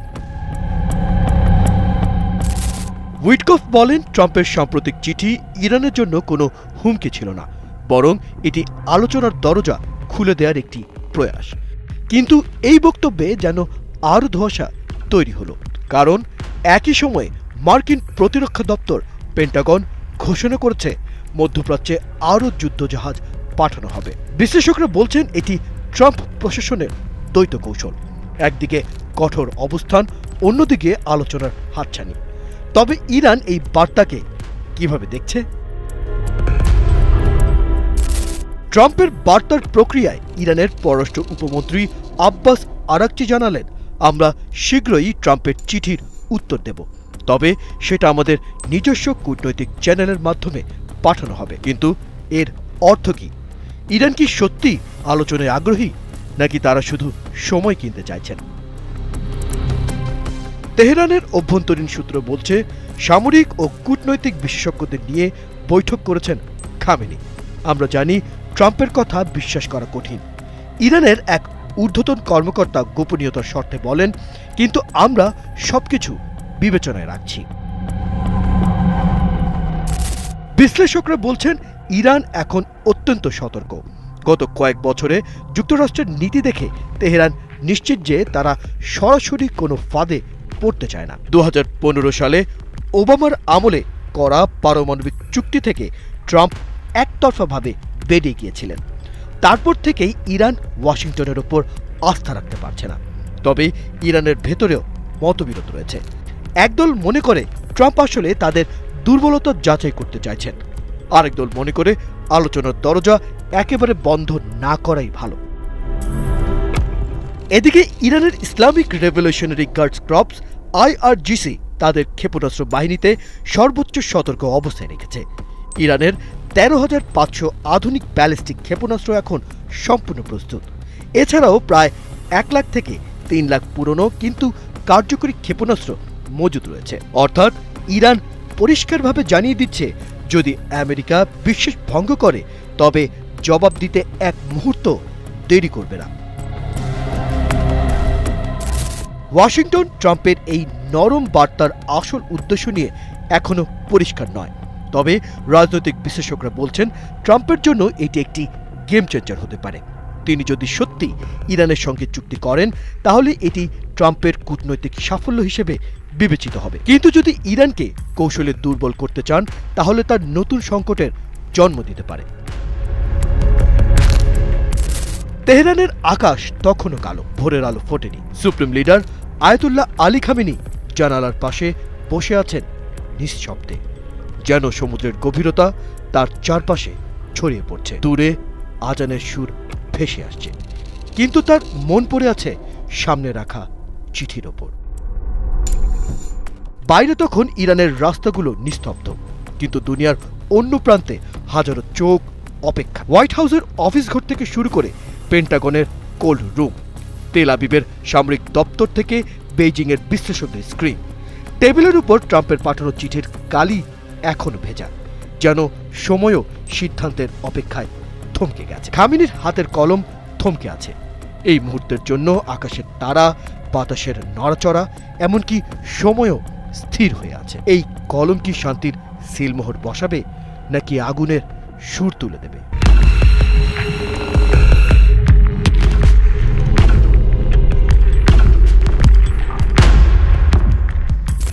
ভারত মহাসাগরের দিয়েগো গার্সিয়া। রাতের আকাশে মেঘের আড়ালে তারারা লুকিয়ে, সমুদ্রের ঢেউয়ের গর্জন যেন একটা অশুভ সংকেত বহন করে আসছে। দ্বীপের মার্কিন সামরিক ঘাঁটিতে আলো জ্বলছে, যুদ্ধবিমানের ইঞ্জিনের গুঞ্জন বাতাসকে ভারী করে তুলেছে। যুক্তরাষ্ট্র ও ইরানের মধ্যে যুদ্ধের আলামত ক্রমশ স্পষ্ট, কিন্তু ডেইলি টেলিগ্রাফের এক বিস্ফোরক প্রতিবেদন এই উত্তেজনায় নতুন মোড় এনেছে। ইরান প্রথম আঘাতের পরিকল্পনা করছে। এই গল্প শুধু সামরিক শক্তির দ্বন্দ্ব নয়, একটি অঞ্চলের ভাগ্য, বিশ্বশান্তির পরীক্ষা আর এক নাটকীয় অপেক্ষার কাহিনী। ইরান প্রথম আঘাত হানতে পারে, লক্ষ্য দিয়েগো গার্সিয়া। ডেইলি টেলিগ্রাফের সর্বশেষ প্রতিবেদন যেন বিশ্বকে স্তব্ধ করে দিয়েছে। টেলিগ্রাফ জানিয়েছে, ইরানের ইসলামী বিপ্লবী গার্ড বাহিনী IRGC এর একাংশ দিয়েগো গার্সিয়ার মার্কিন ঘাঁটিতে আগেভাগে হামলার জন্য চাপ দিচ্ছে। ইরানের উচ্চ পর্যায়ের কমান্ডারদের মধ্যে এ নিয়ে আলোচনা চলছে। ইরানের এক জ্যেষ্ঠ সামরিক কর্মকর্তা টেলিগ্রাফকে বলেছেন, যুক্তরাষ্ট্র যাতে ইরানে হামলার স্পর্ধা না দেখায় তার জন্য দিয়েগো গার্সিয়ায় আগে আঘাত হানা উচিত। আরেক কর্মকর্তা দাবি করেছেন, অনেক আগেই এই ঘাঁটিতে হামলা করা দরকার ছিল। টেলিগ্রাফের প্রতিবেদন অনুসারে ইরান ইতোমধ্যে দিয়েগো গার্সিয়ার দিকে মিসাইল তাক করে রেখেছে। সরাসরি ঘাঁটিতে না হলেও দ্বীপের জলসীমায় মিসাইল ছুড়ে যুক্তরাষ্ট্রকে সতর্ক করার পরিকল্পনা আছে। এদিকে যুক্তরাষ্ট্র মধ্যপ্রাচ্যে যুদ্ধের প্রস্তুতি জোরদার করছে। CNN জানিয়েছে, 6টি B-2 বোমারু বিমান দিয়েগো গার্সিয়ায় মোতায়েন করা হয়েছে। এর আগেও এই মডেলের একটি বহর এখানে পাঠানো হয়। এখন মার্কিন বহরের প্রায় 50% B-2 বিমান এই দ্বীপে। সঙ্গে আছে 7 কার্গো বিমান আর 18টি রিফুয়েলিং ট্যাঙ্কার। B-2 বিমান শত্রুর আকাশ প্রতিরক্ষা ফাঁকি দিয়ে 30,000 পাউন্ড ওজনের GBU-57 বোমা দিয়ে ভূগর্ভস্থ স্থাপনা ধ্বংস করতে পারে। বিশ্লেষকরা বলছেন, এগুলো ইরানের পারমাণবিক স্থাপনা ধ্বংস করার জন্য প্রস্তুত রাখা হয়েছে। ওয়াশিংটন জানিয়েছে, মধ্যপ্রাচ্যে তাদের 2টি বিমান বাহিনী রণতরী রয়েছে। দক্ষিণ পূর্ব এশিয়া থেকে আকাশ প্রতিরক্ষা ব্যবস্থাও সরিয়ে আনা হচ্ছে। ইরানের মিসাইল ক্ষমতা অস্বীকার করার উপায় নেই। 2020 সালে জেনারেল কাশেম সোলাইমানির হত্যার পর ইরাকের মার্কিন ঘাঁটিতে ক্ষেপণাস্ত্র হামলা তার প্রমাণ। দিয়েগো গার্সিয়া শুধু একটি দ্বীপ নয়, এটি যুক্তরাষ্ট্রের কৌশলগত ঘাঁটি। 4000 সেনা, B-2 বিমান আর রণতরী, এটি এখন যুদ্ধের কেন্দ্রবিন্দু। টেলিগ্রাফ জানিয়েছে, এই ঘাঁটি আগেও মধ্যপ্রাচ্যে হামলার জন্য ব্যবহৃত হয়েছে। ইরান মনে করে এখান থেকেই তাদের পারমাণবিক স্থাপনায় আঘাত হানার পরিকল্পনা চলছে। এই ঘাঁটি ধ্বংস করা ইরানের জন্য অগ্রাধিকার হতে পারে, বলেছেন হোসেনি। মধ্যপ্রাচ্য এখন বারুদের স্তূপ। যুক্তরাষ্ট্রের সামরিক প্রস্তুতি আর ইরানের হুমকি, যুদ্ধ যেন দোরগোড়ায়। ইরানের পররাষ্ট্র মন্ত্রণালয় বলেছে, আমরা শান্তি চাই, কিন্তু আমাদের সার্বভৌমত্বে আঘাত এলে জবাব দেব। যুক্তরাষ্ট্রের পক্ষ থেকে কঠোর বার্তা, আমরা আমাদের স্বার্থ রক্ষা করব। তেহরানের রাস্তায় উৎকণ্ঠা। একজন গৃহিণী ফাতেমা বললেন, আমরা যুদ্ধ চাই না, কিন্তু আমাদের দেশ রক্ষা করতে হবে। বাগদাদের দোকানদার আলী হাসান বললেন, যুক্তরাষ্ট্র আর ইরান লড়লে আমরাও ভুগব। ওয়াশিংটনের একজন শিক্ষক জন মার্টিন বললেন, আরেকটা যুদ্ধ আমাদের ধ্বংস করবে। জাতিসংঘের মহাসচিব বলেছেন, সংযম প্রয়োজন, কিন্তু ইরান আর যুক্তরাষ্ট্রের পদক্ষেপ শান্তির বিপরীতে। চীন ও রাশিয়া ইরানের পক্ষে, ইউরোপ নীরব। টেলিগ্রাফের প্রতিবেদন বিশ্বকে প্রশ্ন ছুড়ে দিয়েছে, ইরান কি সত্যিই প্রথম আঘাত হানবে? দিয়েগো গার্সিয়ার রাত গভীর হচ্ছে। বিমানের গর্জন, সেনাদের পায়ের শব্দ। তেহরানে কমান্ডাররা সিদ্ধান্তের অপেক্ষায়। ইরান কি প্রথম মিসাইল ছুড়বে নাকি যুক্তরাষ্ট্র আগে হামলা করবে? সমুদ্রের ঢেউয়ের শব্দে যেন একটা উত্তর ভেসে আসছে, কিন্তু তা কি? শান্তি না ধ্বংস? এই গল্পের শেষ এখনো অজানা, কিন্তু যখন প্রথম আঘাত পড়বে তখন হয়তো একটা নতুন অধ্যায় শুরু হবে, অথবা সব শেষ হয়ে যাবে। সময় বলে দেবে।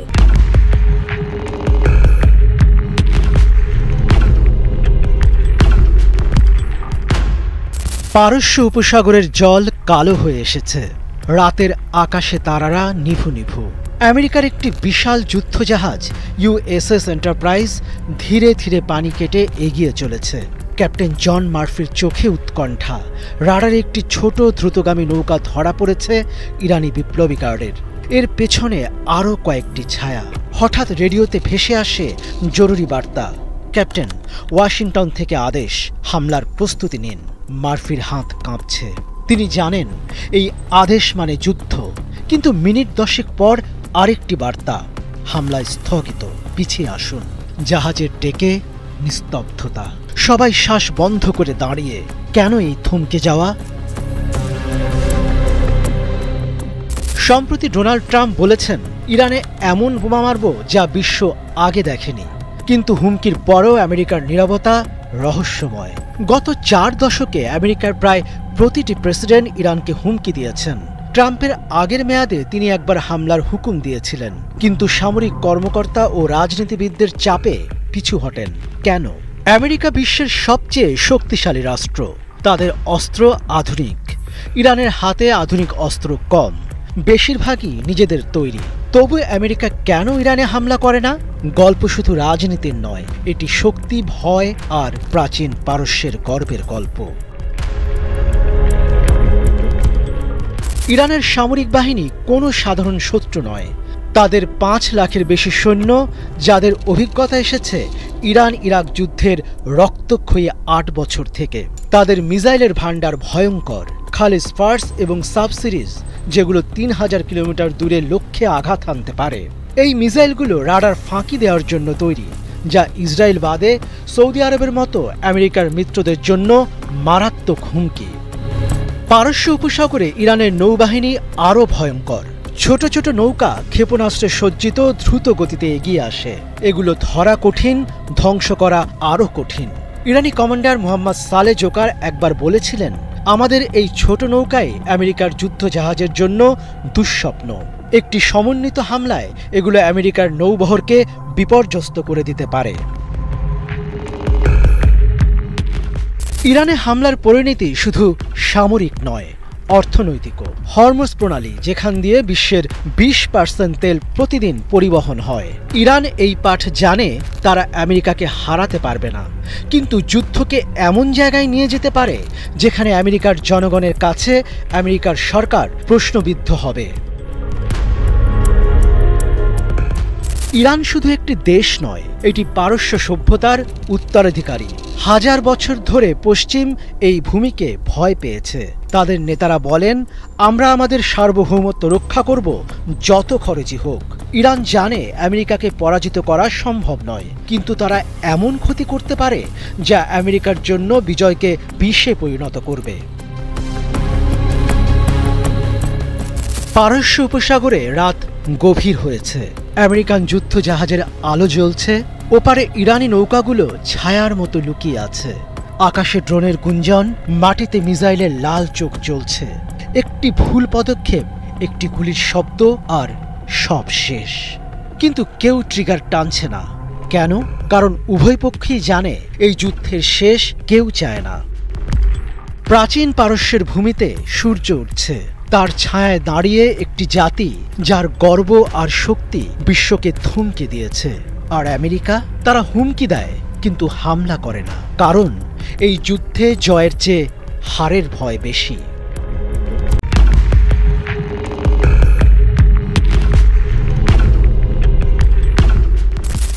তেহরানের আকাশে তারারা ম্লান। দূরে পাহাড়ের ছায়া যেন একটা অশুভ সংকেত বহন করছে। শহরের গলিতে নীরবতা, কিন্তু সামরিক ঘাঁটিতে আলো জ্বলছে। ইরানের ড্রোন প্রযুক্তির গর্জন বিশ্বকে চ্যালেঞ্জ ছুড়ে দিচ্ছে। যুক্তরাষ্ট্রের প্রেসিডেন্ট ডোনাল্ড ট্রাম্পের হোয়াইট হাউস আর ইরানের সর্বোচ্চ নেতা আয়াতুল্লাহ আলী খামেনির মধ্যে উত্তেজনা চরমে। ইরানের ড্রোন, ক্ষেপণাস্ত্র আর পারমাণবিক স্বপ্নকে ঘিরে মধ্যপ্রাচ্যে যুদ্ধের ডঙ্কা বাজছে। এই গল্প শুধু প্রযুক্তির লড়াই নয়, একটি জাতির অস্তিত্ব, বিশ্বশক্তির দ্বন্দ্ব আর এক নাটকীয় অপেক্ষার কাহিনী। ইরানের ড্রোন প্রযুক্তি এখন বিশ্বের নজরে। রাশিয়া ইউক্রেন যুদ্ধে মস্কো ইরানের তৈরি ড্রোন ব্যবহার করছে। যুক্তরাষ্ট্র ও পশ্চিমারা এমন দাবি করছে। মহাজের 6 ড্রোন, যা শত্রুর আকাশ প্রতিরক্ষা ভেদ করে ধ্বংসযজ্ঞ চালাতে পারে, এখন ইরানের সামরিক শক্তির প্রতীক। হোয়াইট হাউসের অভিযোগ, এই ড্রোন দিয়ে ইরান ফিলিস্তিনের হামাস, ইয়েমেনের হুতি বিদ্রোহীদের সাহায্য করছে আর রাশিয়ার হাতে তুলে দিচ্ছে যুদ্ধের অস্ত্র। জ্বালানি তেল রপ্তানির অর্থে ইরান ড্রোন, ক্ষেপণাস্ত্র আর পারমাণবিক কর্মসূচি চালিয়ে যাচ্ছে। ট্রাম্পের ম্যাক্সিমাম প্রেশার 2 কৌশল এই উত্থান ঠেকাতে মরিয়া। ইরানের তেল রপ্তানি শূন্যে নামিয়ে আনব, বলেছেন ট্রাম্প। সম্প্রতি তিনি তেহরানকে চিঠি পাঠিয়েছেন, পারমাণবিক ইস্যুতে সমঝোতা করো, নয়তো ভয়াবহ বোমা হামলার মুখোমুখি হও। কিন্তু ইরানের বিজ্ঞানীরা নিজেদের প্রযুক্তিতে এগিয়ে চলেছে ট্রাম্পের চাপকে উপেক্ষা করে। হোয়াইট হাউস ইরানের দরজায় নিষেধাজ্ঞার তালা ঝুলিয়েছে। মার্কিন ট্রেজারি দপ্তর চীন, সংযুক্ত আরব আমিরাত আর ইরানের ব্যক্তি ও প্রতিষ্ঠানের ওপর নিষেধাজ্ঞা জারি করেছে। চীনের জিপশেনবো কোম্পানি ইরানকে হাজার হাজার ড্রোন, মোটর পাঠিয়েছে। আমিরাতের ইনফ্রাকম আর ডায়মন্ড ক্যাসেল সরঞ্জাম সরবরাহ করছে, বলেছেন মার্কিন অর্থমন্ত্রী স্কট ব্যাসেন্ট। ইরান এই ড্রোন দিয়ে মধ্যপ্রাচ্যে অস্থিরতা ছড়াচ্ছে, আমরা এটি বন্ধ করব। নিষেধাজ্ঞার তালিকায় রয়েছে মহাজের 6 ড্রোনের সরবরাহকারী ইরানি প্রতিষ্ঠান রাশদ। এই নিষেধাজ্ঞায় তালিকাভুক্তরা মার্কিন নাগরিকদের সঙ্গে লেনদেন করতে পারবে না, তাদের মার্কিন ভূমির সম্পদ বাজেয়াপ্ত হবে। লন্ডন ভিত্তিক ইরান ইন্টারন্যাশনাল এটি নিশ্চিত করেছে। কিন্তু এই চাপ কি ইরানকে থামাতে পারবে? ইরান পিছু হটছে না। ইসলামী বিপ্লবী গার্ড বাহিনী IRGC বলছে, ট্রাম্পের হুমকি আমাদের ভয় দেখাতে পারবে না। তেহরানের মিসাইল মেগাসিটিতে ব্যালিস্টিক ক্ষেপণাস্ত্র প্রস্তুত। আয়াতুল্লাহ খামেনির একটি ইশারায় এগুলো মধ্যপ্রাচ্যে মার্কিন 10টি ঘাঁটির দিকে ছুটবে। আমরা আমাদের সার্বভৌমত্ব রক্ষা করব, বলেছে ইরানের পররাষ্ট্র মন্ত্রণালয়। ইরানের পক্ষে চীন আর রাশিয়া। চীনের সঙ্গে জোট আর রাশিয়ার সঙ্গে ড্রোন সরবরাহ ইরানকে শক্তিশালী করছে। আমরা নিজেদের প্রযুক্তিতে এগিয়ে যাব, বলেছেন এক ইরানি কমান্ডার। ট্রাম্পের নিষেধাজ্ঞা যেন ইরানের জন্য নতুন চ্যালেঞ্জ হয়ে দাঁড়িয়েছে। ইসরায়েলের প্রধানমন্ত্রী বেঞ্জামিন নেতানিয়াহু ট্রাম্পের পাশে দাঁড়িয়ে বলেছেন, ইরান অধ্যায় শেষ করার সময় এসেছে। ইরানের ড্রোন আর পারমাণবিক স্বপ্ন ইসরায়েলের জন্য হুমকি। ট্রাম্পের সমর্থনে ইসরায়েল মধ্যপ্রাচ্যে শক্তি বাড়াচ্ছে। ইরান যদি আমাদের বিরুদ্ধে বলয় তৈরি করে, আমরা চুপ থাকব না, বলেছেন নেতানিয়াহু। এই উত্তেজনা পুরো অঞ্চলকে অস্থির করে তুলেছে। তেহরানের রাস্তায় উৎকণ্ঠা। এক গৃহিণী ফাতেমা বললেন, আমরা যুদ্ধ চাই না, কিন্তু দেশ রক্ষা করতে হবে। বাগদাদের দোকানদার আলী হাসান বললেন, ইরান আর যুক্তরাষ্ট্র লড়লে আমরাই ভুগব।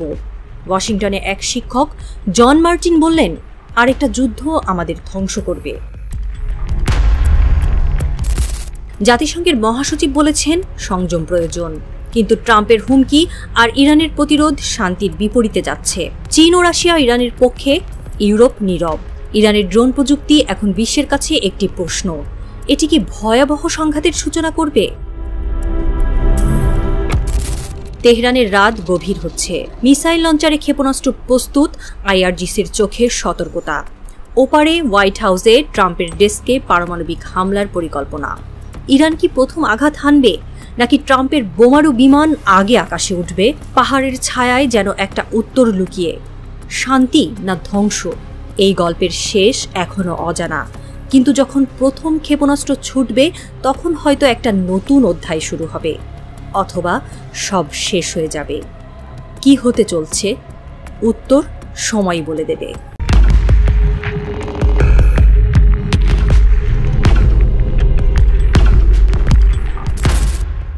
মরুভূমির বুকে সূর্য যখন রক্তিম আভায় ডুবে যাচ্ছে, তখন মধ্যপ্রাচ্যের এক প্রান্তে ইরানের পাহাড়ি সীমান্তে এক অদৃশ্য উত্তেজনা ছড়িয়ে পড়ছে। বাতাসে যেন শুধু ধুলোই নয়, যুদ্ধের গন্ধও ভেসে বেড়াচ্ছে। এই অঞ্চলের একমাত্র অনারব দেশ ইরান, যার ভাষা, সংস্কৃতি এমনকি ইতিহাসও আরব প্রতিবেশীদের থেকে আলাদা। বরাবরই এই ভূখণ্ডে একা দাঁড়িয়ে থাকা ইরান এবার যেন আরও বড় এক ঝড়ের মুখোমুখি। মার্কিন প্রেসিডেন্ট ডোনাল্ড ট্রাম্পের কণ্ঠে বারবার বেজে উঠছে বোমা হামলার হুমকি। তেহরানের পারমাণবিক স্বপ্নকে ধূলিসাৎ করতে তিনি বদ্ধপরিকর। কিন্তু এই গল্পে নতুন মোড় এনেছে উপসাগরীয় দেশগুলো। তারা যেন হঠাৎই ইতিহাসের পাতা উল্টে এক অভূতপূর্ব সিদ্ধান্তে এসে পৌঁছেছে। ইরানের পাশে দাঁড়ানোর ঘোষণা।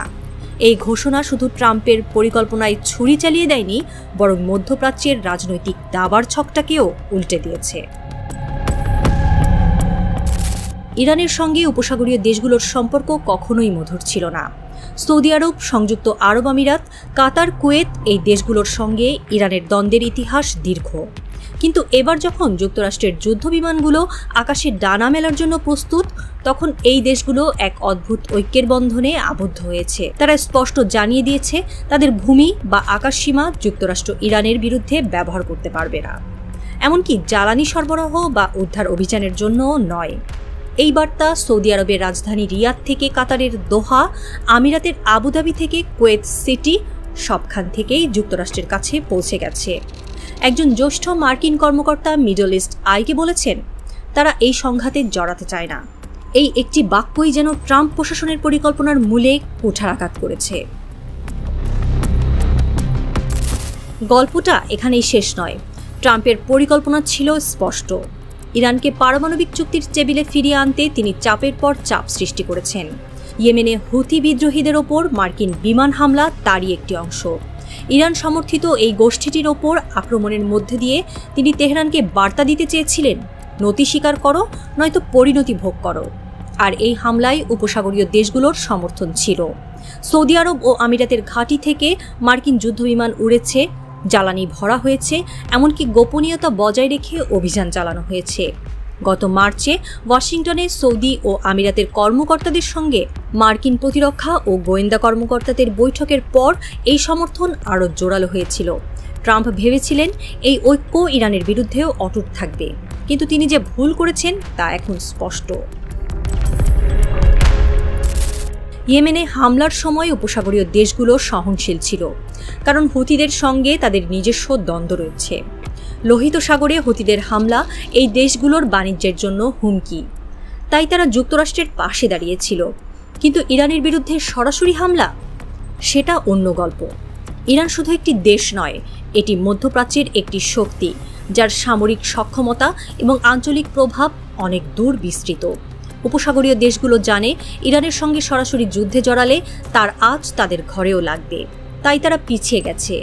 এই পিছু হটার ফলে ট্রাম্পের পরিকল্পনায় বড় ফাটল ধরেছে। মধ্যপ্রাচ্যে যুক্তরাষ্ট্রের সামরিক উপস্থিতি কম নয়। 2টি বিমান বাহিনী রণতরী, 40,000-এর বেশি সেনা, সৌদি আরব, কাতার, কুয়েত ও বাহরাইনে গুরুত্বপূর্ণ ঘাঁটি, এসবই ট্রাম্পের হাতে শক্তিশালী অস্ত্র। কিন্তু উপসাগরীয় দেশগুলোর এই ভেটো তার পরিকল্পনাকে জটিল করে তুলেছে। ইরানের বিরুদ্ধে হামলার জন্য যুক্তরাষ্ট্রকে এখন অন্য পথ খুঁজতে হবে। দূর থেকে আক্রমণ সম্ভব, কিন্তু ঝুঁকি বেশি। ইরানের আকাশ প্রতিরক্ষা ব্যবস্থা শক্তিশালী। তাছাড়া যদি ইরান বুঝতে পারে যে তেল সমৃদ্ধ আরব মিত্ররা যুক্তরাষ্ট্রের সঙ্গে একমত নয়, তাহলে তাদের আলোচনার অবস্থান আরও শক্ত হবে। ট্রাম্প যে খেলায় জিততে চান, সেখানে ইরান হয়তো পাল্টা চাল দিয়ে জিতে যাবে। ইরানও চুপ করে নেই। তেহরান জানিয়েছে তাদের পারমাণবিক কর্মসূচি শান্তিপূর্ণ। ওমানের মাধ্যমে তারা এই বার্তা বিশ্বের কাছে পৌঁছে দিয়েছে, কিন্তু ট্রাম্পের কানে এসব কথা ঢুকছে না। তিনি বলেছেন, ইরান যদি চুক্তিতে না আসে, তাহলে এমন হামলা হবে যা তারা কল্পনাও করতে পারেনি। এই হুমকির মধ্যেই মধ্যপ্রাচ্যে মার্কিন সেনা ও সমরাস্ত্রের সংখ্যা বাড়ছে, কিন্তু উপসাগরীয় দেশগুলোর এই অবস্থান যেন ট্রাম্পের পায়ের নিচ থেকে মাটি সরিয়ে দিয়েছে। এই গল্পের শেষ এখনো লেখা হয়নি। আকাশে যুদ্ধবিমানের গর্জন, মরুভূমিতে সেনার বুটের শব্দ, আর ইরানের পাহাড়ে লুকিয়ে থাকা প্রতিরোধের প্রস্তুতি, সব মিলিয়ে একটা ঝড়ের পূর্বাভাস। উপসাগরীয় দেশগুলোর এই ঐক্য কি ইরানকে বাঁচিয়ে রাখবে, নাকি ট্রাম্পের হাতে থাকা শক্তি শেষ পর্যন্ত সব বাধা ভেঙে দেবে? রাত গভীর হচ্ছে, আর মধ্যপ্রাচ্যের আকাশে ঝড়ের ছায়া আরও গাঢ় হয়ে উঠছে। এই গল্পের পরবর্তী অধ্যায় কি হবে তা শুধু সময়ই জানে।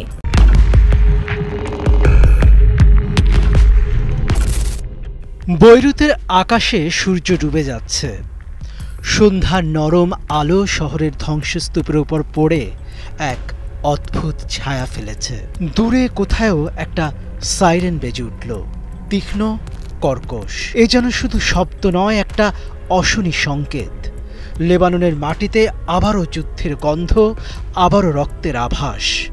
গত কয়েক মাসে যে শান্তি এসেছিল, যুক্তরাষ্ট্র ফ্রান্সের মধ্যস্থতায় যে যুদ্ধবিরতি কার্যকর হয়েছিল, তা যেন এখন কাগজের নৌকার মতো ভেঙে পড়ছে। ইসরায়েলের বিমান গর্জন আর রকেটের শব্দে লেবাননের জনগণ আবারও সেই পুরনো ভয়ের মুখোমুখি। প্রধানমন্ত্রী নওয়াফ সালামের কণ্ঠে ফুটে উঠেছে ক্রোধ আর দৃঢ়তা। তিনি ইসরায়েলের বিরুদ্ধে যুদ্ধ ঘোষণা করেছেন। এই গল্প শুধু একটি দেশের নয়, এ একটি জাতির বেঁচে থাকার সংগ্রামের কাহিনী। ২৭ নভেম্বর ২০২৪ একটি তারিখ, যা লেবাননের জনগণের জন্য আশার প্রতীক হয়ে উঠেছিল। দীর্ঘ ১৪ মাসের রক্তক্ষয়ী যুদ্ধের পর ইসরায়েল ও লেবাননের ইরানপন্থী সশস্ত্র গোষ্ঠী হিজবুল্লাহ যুদ্ধবিরতিতে সম্মত হয়। গাজায় ইসরায়েলের আগ্রাসনের প্রতিবাদে হিজবুল্লাহ ইসরায়েলের উপর একের পর এক রকেট হামলা চালিয়েছিল।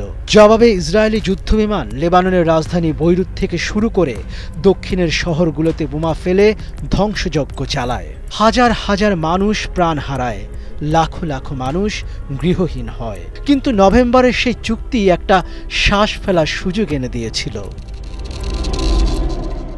কিন্তু শান্তি বেশি দিন টিকল না। ইসরায়েলি বাহিনী চুক্তি কার্যকর হওয়ার পরও লেবাননে হামলা অব্যাহত রাখে। গত ২৮ জানুয়ারি দক্ষিণ লেবাননের নাবাতিহে বিমান হামলায় ২৪ জন আহত হয়। এরপর ৮ ফেব্রুয়ারি পূর্ব বেকা অঞ্চলের জেন্নাতায় ড্রোন হামলায় ৬ জন নিহত হন, আহত হন ১৫ জন। ইসরায়েলের দাবি তারা শুধু হিজবুল্লাহর অস্ত্রভাণ্ডার ও শক্ত ঘাঁটিগুলোকে লক্ষ্য করছে, কিন্তু ধ্বংস হয়েছে শত শত স্থাপনা, হারিয়েছে নিরীহ জীবন। শনিবার ২২ মার্চ ২০২৫ সকালের নরম আলো যখন লেবাননের পাহাড়ে ছড়িয়ে পড়ছিল, তখনই আকাশে শোনা গেল রকেটের শব্দ।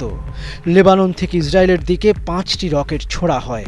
ইসরায়েলি সেনাবাহিনী জানায় ৩টি রকেট তারা প্রতিহত করেছে, বাকি ২টি লেবাননের ভূখণ্ডেই পড়েছে। হিজবুল্লাহ এই হামলার দায় স্বীকার করেনি, কিন্তু ইসরায়েলের জন্য এটা যথেষ্ট ছিল। সারা দেশে সাইরেন বেজে উঠল, মানুষের মধ্যে ছড়িয়ে পড়ল আতঙ্ক। ইসরায়েলের প্রধানমন্ত্রী বেনিয়ামিন নেতানিয়াহু ক্ষিপ্ত হয়ে উঠলেন। তিনি বললেন, কে হামলা করেছে তা আমাদের কাছে গুরুত্বপূর্ণ নয়। লেবাননের ভূখণ্ড থেকে যে কোনো আক্রমণের জন্য লেবানন সরকারই দায়ী। প্রতিরক্ষামন্ত্রী ইসরায়েল কাটস আরও কঠোর ভাষায় বললেন, এর জবাব কঠিন হবে, আমরা পাল্টা আঘাত করব। ইসরায়েলি সেনাবাহিনীকে নির্দেশ দেওয়া হলো প্রতিশোধ নিতে। বৈরুতের সরকারি ভবনে প্রধানমন্ত্রী নওয়াফ সালামের চোখে আগুন। তিনি জানেন ইসরায়েলের হামলা আর রকেটের জবাবে তার দেশ এক নতুন যুদ্ধের দ্বার প্রান্তে দাঁড়িয়ে। তিনি জাতির উদ্দেশ্যে বললেন, ইসরায়েল আমাদের উপর যুদ্ধ চাপিয়ে দিতে চায়, আমরা শান্তি চাই, কিন্তু আমাদের স্বাধীনতা আর আত্মমর্যাদার উপর আঘাত এলে আমরা চুপ থাকব না। তিনি সামরিক বাহিনীকে প্রস্তুত থাকার নির্দেশ দিলেন। যুদ্ধ আর শান্তির সিদ্ধান্ত আমরা নেব, অন্য কেউ নয়, তিনি ঘোষণা করলেন। লেবাননের দক্ষিণ সীমান্তে উত্তেজনা বাড়ছে। সেখানে ইসরায়েলি সেনা এখনও 5টি স্থানে অবস্থান করছে, যা যুদ্ধবিরতি চুক্তির লঙ্ঘন। ফরাসি সংবাদ মাধ্যম ফ্রান্স 24 জানিয়েছে, প্রধানমন্ত্রী সালাম সতর্ক করে বলেছেন, এই হামলা আমাদের এক ভয়াবহ যুদ্ধের দিকে ঠেলে দিতে পারে। এটা আমাদের জনগণের জন্য দুর্দশা নিয়ে আসবে। তিনি জনগণকে একত্রিত হওয়ার আহ্বান জানান। বৈরুতের রাস্তায় একজন ফল বিক্রেতা আহমেদ হোসেন বললেন, আমরা যুদ্ধ চাই না, আমরা শান্তিতে বাঁচতে চাই, কিন্তু ইসরায়েল যদি আমাদের ওপর বোমা ফেলে আমরা কি চুপ করে থাকব? দক্ষিণ লেবাননের এক তরুণী লায়লা বললেন, আমার পরিবার গত যুদ্ধে সব হারিয়েছে, আবার সেই দিন ফিরে এলে আমরা লড়ব। জনগণের এই কণ্ঠে ফুটে উঠেছে ভয়, কিন্তু তার সঙ্গে রয়েছে এক অদম্য সাহস। জাতিসংঘের শান্তিরক্ষী বাহিনী ইউনিফিল সতর্ক করে বলেছে, এই সহিংসতার সম্ভাব্য বৃদ্ধি আমাদের উদ্বিগ্ন করছে। উভয় পক্ষকে চুক্তি মেনে চলতে হবে, কিন্তু ইসরায়েলের অবস্থান স্পষ্ট, তারা হিজবুল্লাহকে পুনরায় শক্তি সঞ্চয় করতে দেবে না। অন্যদিকে লেবানন বলছে তারা নিজেদের সার্বভৌমত্ব রক্ষা করবে। লেবাননের জনগণ এখন দুই পথের সামনে দাঁড়িয়ে। একদিকে শান্তি, যা এখন ভঙ্গুর আর অনিশ্চিত। অন্যদিকে যুদ্ধ, যা ধ্বংস আর দুর্দশা নিয়ে আসবে। প্রধানমন্ত্রী সালামের কথায় ফুটে উঠেছে সেই দ্বিধা। তিনি শান্তি চান, কিন্তু প্রস্তুত যুদ্ধের জন্য। ইসরায়েলের প্রতিশোধমূলক হামলার পর লেবাননের আকাশে আবারও যুদ্ধবিমানের গর্জন শোনা যাচ্ছে। বৈরুতের রাত গভীর হচ্ছে। দূরে একটা বিস্ফোরণের শব্দ, আকাশে ধোঁয়ার রেখা। লেবাননের মাটি যেন আবারও কাঁপছে। এ এক নাটকীয় মুহূর্ত, যেখানে শান্তির স্বপ্ন ভেঙে যাচ্ছে আর সংঘাতের ছায়া গাঢ় হয়ে উঠছে। এই গল্পের শেষ কি হবে তা এখনো অজানা, কিন্তু লেবাননের জনগণ জানে তারা হারবে না। তাদের রক্তে মিশে আছে সংগ্রাম, তাদের হৃদয়ে জ্বলে আছে আশা।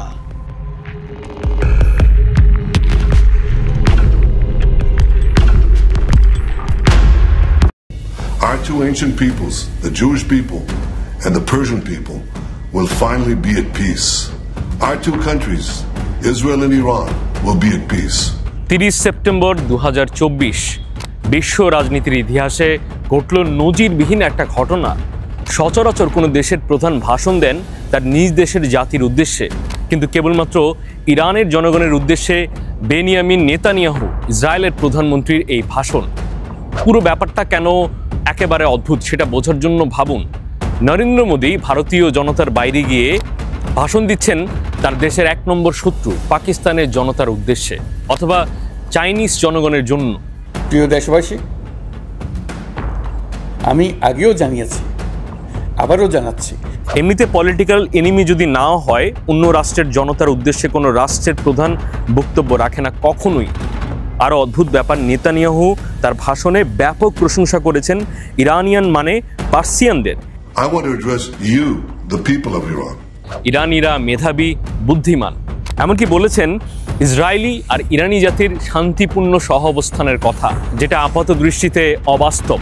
গুরুত্বপূর্ণ সেই বক্তব্যে উল্লেখ করেছেন বেশ কিছু স্পেসিফিক লোকেশন, তার মধ্যে একটা হলো ইস্পাহান। অথচ নেতানিয়াহু এটা নিশ্চয়ই জানে যে ইরানিরা তাকে দেখতে পারে না 2 চোখে, মনে করে 1 নম্বর শত্রু। তারপরও কেন এত প্রশংসা ইরানের, ইরানি জনগণের?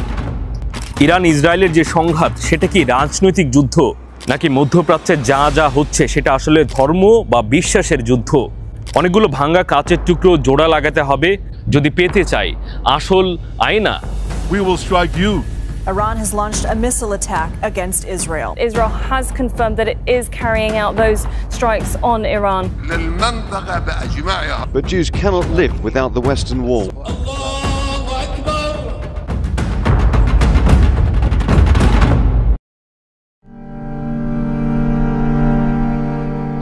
ইহুদিরা হচ্ছে সেই ভাগ্যবান জাতি যাদের জন্য পাঠানো হয়েছে সবচাইতে বেশি নবী এবং রাসূল। ইহুদিদের ধর্মগ্রন্থে 53 জন প্রধান প্রফেটের নাম উল্লেখ করা আছে। এছাড়া তাদের গুরুত্বপূর্ণ ধর্মীয় গ্রন্থ তালমুদে বলা আছে ইহুদি কমে পাঠানো মোট নবী রাসূলের সংখ্যা প্রায় 12 লাখ। খোদার পথে ফেরাতে ইহুদিদের জন্য যুগে যুগে সবচেয়ে বেশি নবী রাসূল পাঠানো হলেও তারা বারবার হয়েছে পথভ্রষ্ট। সবচেয়ে বেশি নবী রাসূল হত্যাকারী ইহুদিরাই। পৃথিবীর সুদীর্ঘ ইতিহাসের পরতে পরতে তাদের নানান রকম পাপাচার। ইহুদি বিশ্বাস যে আজ অব্দি তারা যত পাপ করেছে সমস্ত ধুয়ে মুছে সাফ হয়ে যাবে যদি মাসি আসে। খ্রিস্টানদের বক্তব্য এই মাসি হলো সেই ঈসা আলাইহিস সালাম। পয়গম্বর হিসেবে পাঠানো হলেও তাকে ইহুদিরা ক্রুশবিদ্ধ করে হত্যা করেছিল। ঈসাই মাসি হয়ে আবার ফিরে আসবেন। জিউরা বিশ্বাস করে মাসিকে পৃথিবীতে আনার জন্য ধ্বংস করতে হবে আল আকসা কম্পাউন্ড। গল্পটা বোঝার জন্য আল আকসা কম্পাউন্ডের নকশাটা বোঝা জরুরি। এখানে আছে রক অব দ্য ডোম, যেখানটায় নবী ইব্রাহিম তার প্রিয় পুত্র ইসমাইলকে আল্লাহর নামে জবাই করার জন্য প্রস্তুত করেছিলেন। আল আকসা মসজিদ, যেটা মুসলমানদের কাছে গুরুত্বের হিসেবে মক্কায় কাবা শরীফ, মদিনায় মসজিদে নববীর পর তৃতীয়। আর আল আকসা প্রাঙ্গণের মূল স্থাপনার বাইরে একটা কোনায় প্রার্থনা করতে দেখা যায়, আফসোস করতে দেখা যায়, কাঁদতে দেখা যায়। 488 গজ লম্বা এই দেওয়ালটার নাম ওয়েস্টার্ন ওয়াল। এটাই ইহুদিদের কাবা শরীফ। মাসিকে পৃথিবীতে আনতে হলে এই আল আকসা প্রাঙ্গণের বাইরে থাকলে চলবে না, ঢুকতে হবে ভেতরে। তৈরি করতে হবে 3rd টেম্পল বা তৃতীয় উপাসনালয়, যতদিন থার্ড টেম্পল তৈরি করা যাবে না ততদিন আসবে না ইহুদিদের সমস্ত পাপ ধুয়ে মুছে সাফ করে ফেলা তাদের ত্রাতা সেই কাঙ্ক্ষিত মাসি। The Temple Mount is in our hands. And we should very soon be able to see the building of the third temple. প্রাসঙ্গিক যে এখনকার আল-আকসা প্রাঙ্গণের ভেতরটা একটা সময় ছিল ইহুদিদের প্রার্থনার জায়গা, যেটা একবার ধ্বংস করেছিল ব্যাবিলনীয়রা, আরেকবার রোমানরা। তৃতীয়বার এই মন্দির নির্মাণ করার হিডেন এজেন্ডা বাস্তবায়ন করার জন্যই মূলত মধ্যপ্রাচ্যের যাবতীয় সংঘাত। বিখ্যাত একজন খ্রিস্টান পাদ্রী মনে করেন প্যালেস্টাইন, ইসরায়েল কিংবা মধ্যপ্রাচ্যের আজকের যে সংকট সেটা কোনোভাবেই রাজনৈতিক যুদ্ধ নয়, বরং ধর্মের যুদ্ধ, বিশ্বাসের যুদ্ধ। Why do you think there is so much struggles in Israel? A fighting for the land. There is one particular spot in that land where the temple will be re-erected once again, where currently stands the Dome of the Rock and Al-Aqsa Mosque.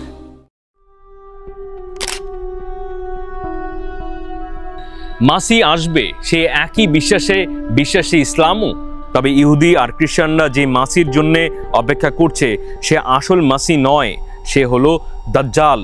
আসল মাসি মানে নবী ঈসা, Syria থেকে হবে আবির্ভাব। সেই ঈসা যাকে ইহুদিরা ক্রুশবিদ্ধ করেছিল, অথচ সেই লোকটা ছিল ঈসার মতো দেখতে কেবল। আসল ঈসাকে অলৌকিক ক্ষমতার বদলতে আল্লাহ তো তুলে নিয়েছেন ওপরে, তার কাছে আসমানে। আবারও তিনি পৃথিবীতে ফিরে আসবেন। সিরিয়া থেকে বেরিয়ে ইসরায়েল রাষ্ট্রের ভণ্ড মাসি বা দাজ্জালকে হত্যা করবে আসল মাসি ঈসা আলাইহিস সালাম।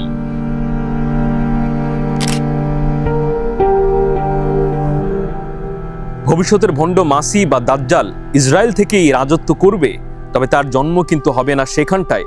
হাদিসে এসেছে খোরাসান এলাকা থেকে বের হবে দাজ্জাল। খোরাসান এলাকার বড় একটা অংশ পড়েছে আজকের ইরান যেখানে, সেখানটায়। আর একটা হাদিসে দাজ্জালের জন্মস্থানের জায়গাটা আরো স্পেসিফিক। ইরানের ইস্পাহান থেকে বের হবে দাজ্জাল এবং তাকে অনুসরণ করবে 70,000 ইহুদি। खुरासान के इलाके से सियाह झंडे लेकर फौजें आएंगी, उनका रुख कोई मोड़ नहीं सकेगा यहां तक कि वो यरूशलेम में जाकर झंडे नस्ब कर देंगे। ইন্টারেস্টিংলি মধ্যপ্রাচ্যের বিরল সেই মুসলিম দেশ ইরান, যেখানে ইহুদিদের উপাসনালয় সিনাগগ তৈরির স্বাধীনতা আছে। বর্তমানে 8,000 ইহুদি আছে দেশটায়। This mall is known as the Jewish Passage here in Isfahan because most of the shops are actually owned by Jews. আর ইহুদিদের উপাসনালয়ের একটা বড় অংশ সেই ইস্পাহানে, যেখান থেকে দাজ্জালের জন্মের কথা বলা আছে হাদিসে। দাজ্জালকেই মাসি মনে করে ইহুদিরা, কাজেই ইরান, ইস্পাহান এই লোকেশন অত্যন্ত গুরুত্বপূর্ণ ইহুদিদের জন্য। এবং এই লোকেশনের কথাও কিন্তু বলেছেন নেতানিয়াহু তার সেই অ্যাড্রেসে। From Qom to Isfahan, from Qom to Isfahan, Isfahan. Israel পৃথিবীর একমাত্র ইহুদি রাষ্ট্র এবং এই রাষ্ট্রের গঠনে ইহুদি বিশ্বাস, তাদের মাসির সম্ভাব্য আগমনের প্রেক্ষাপট অত্যন্ত গুরুত্বপূর্ণ। ইরানের মতো শত্রু দেশের জনতাকে নেতানিয়াহুর আলাদা করে অ্যাড্রেস করা, সেই ভাষণে সমীহ শ্রদ্ধা ভক্তির গান গাওয়া বিচ্ছিন্ন কোনো ঘটনা নয়, একটা স্ক্রিপ্ট ধরে আগানো। মধ্যপ্রাচ্যের যে যুদ্ধ সেটা যতটা রাজনৈতিক তার চাইতে বেশি ধর্মের, বিশ্বাসের যুদ্ধ। মাসিকে পৃথিবীতে আনতে হলে ইসরায়েলকে নিতে হবে ইরানের নিয়ন্ত্রণ, হয়তো সরাসরি ক্ষমতা দখল অথবা ক্ষমতায় যারা আছে তাদেরকে পরিবর্তন করে পুতুল কাউকে বসিয়ে দেওয়া তাদের পছন্দ মাফিক।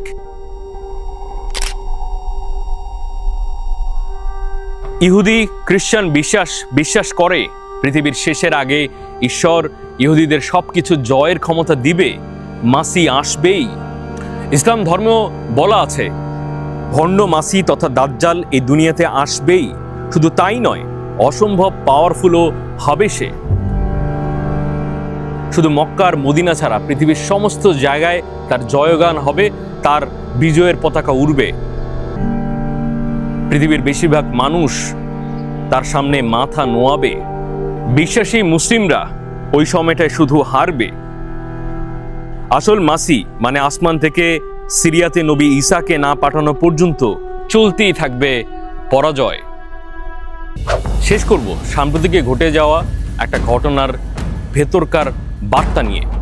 মাসিকে পৃথিবীতে আনার জন্য আলাক্সা কম্পাউন্ড ভেঙে সেখানে বানাতে হবে থার্ড টেম্পল। ইসরায়েলে আলাক্সা এখনো মুসলমানদের দ্বারা নিয়ন্ত্রিত রক অফ দ্য ডোম। আর আলাক্সা মসজিদে কোনো ইহুদি প্রার্থনা করতে পারে না, তারা উপাসনা করে আলাক্সা কম্পাউন্ডের বাইরে। তবে মসজিদ প্রাঙ্গণ দখল নিয়ে সেখানে মন্দির বা থার্ড টেম্পল বানানোর চেষ্টা চলমান। আর্কিওলজির নামে খোরাখুরি চলছেই। এরই মধ্যে দুর্বল করে ফেলা হয়েছে মূল কম্পাউন্ডের স্থাপনাকে, যে কোনো ভূমিকম্পে ধসে পড়তে পারে। এই আলাক্সা কম্পাউন্ডে থার্ড টেম্পল বানাতে কতটা বদ্ধপরিকর ইসরায়েল সেই বার্তা দিয়ে দিয়েছে পুরো দুনিয়াকে। Now the Israeli government has held its weekly cabinet meeting in tunnels. সাম্প্রতিকে ইসরায়েলি মন্ত্রিসভার একটা ক্যাবিনেট মিটিং অনুষ্ঠিত হয়েছে আলাক্সা মসজিদ কম্পাউন্ডের আন্ডারগ্রাউন্ডে। শুধু তাই নয়, আলাক্সা কম্পাউন্ডে থার্ড টেম্পল বসবেই পাবলিকলি ওয়াদা করেছেন ইসরায়েলের গুরুত্বপূর্ণ মন্ত্রীও। আলাক্সা দখলের এই চেষ্টায় সামনের দিনে জিততেই থাকবে ইহুদিরা, ওয়াদা তো দিয়েই রেখেছেন স্বয়ং আল্লাহ। সবকিছু এগিয়ে যাচ্ছে সর্বশক্তিমানের প্রতিশ্রুত স্ক্রিপ্টে। রাজনীতির নামে পুরোটাই ধর্ম বা বিশ্বাসের যুদ্ধ, জানে ইসরায়েলের প্রধানমন্ত্রী বেনিয়ামিন নেতানিয়াহু, জানে ইরানের সুপ্রিম লিডার আয়াতুল্লাহ খোমেনিও। We will strike you. Iran has launched a missile attack against Israel. Israel has confirmed that it is carrying out those strikes on Iran. But Jews cannot live without the Western Wall. The Middle East is rapidly changing. You know, there are prophets that say the world will come to an end in the Middle East. You know that, right?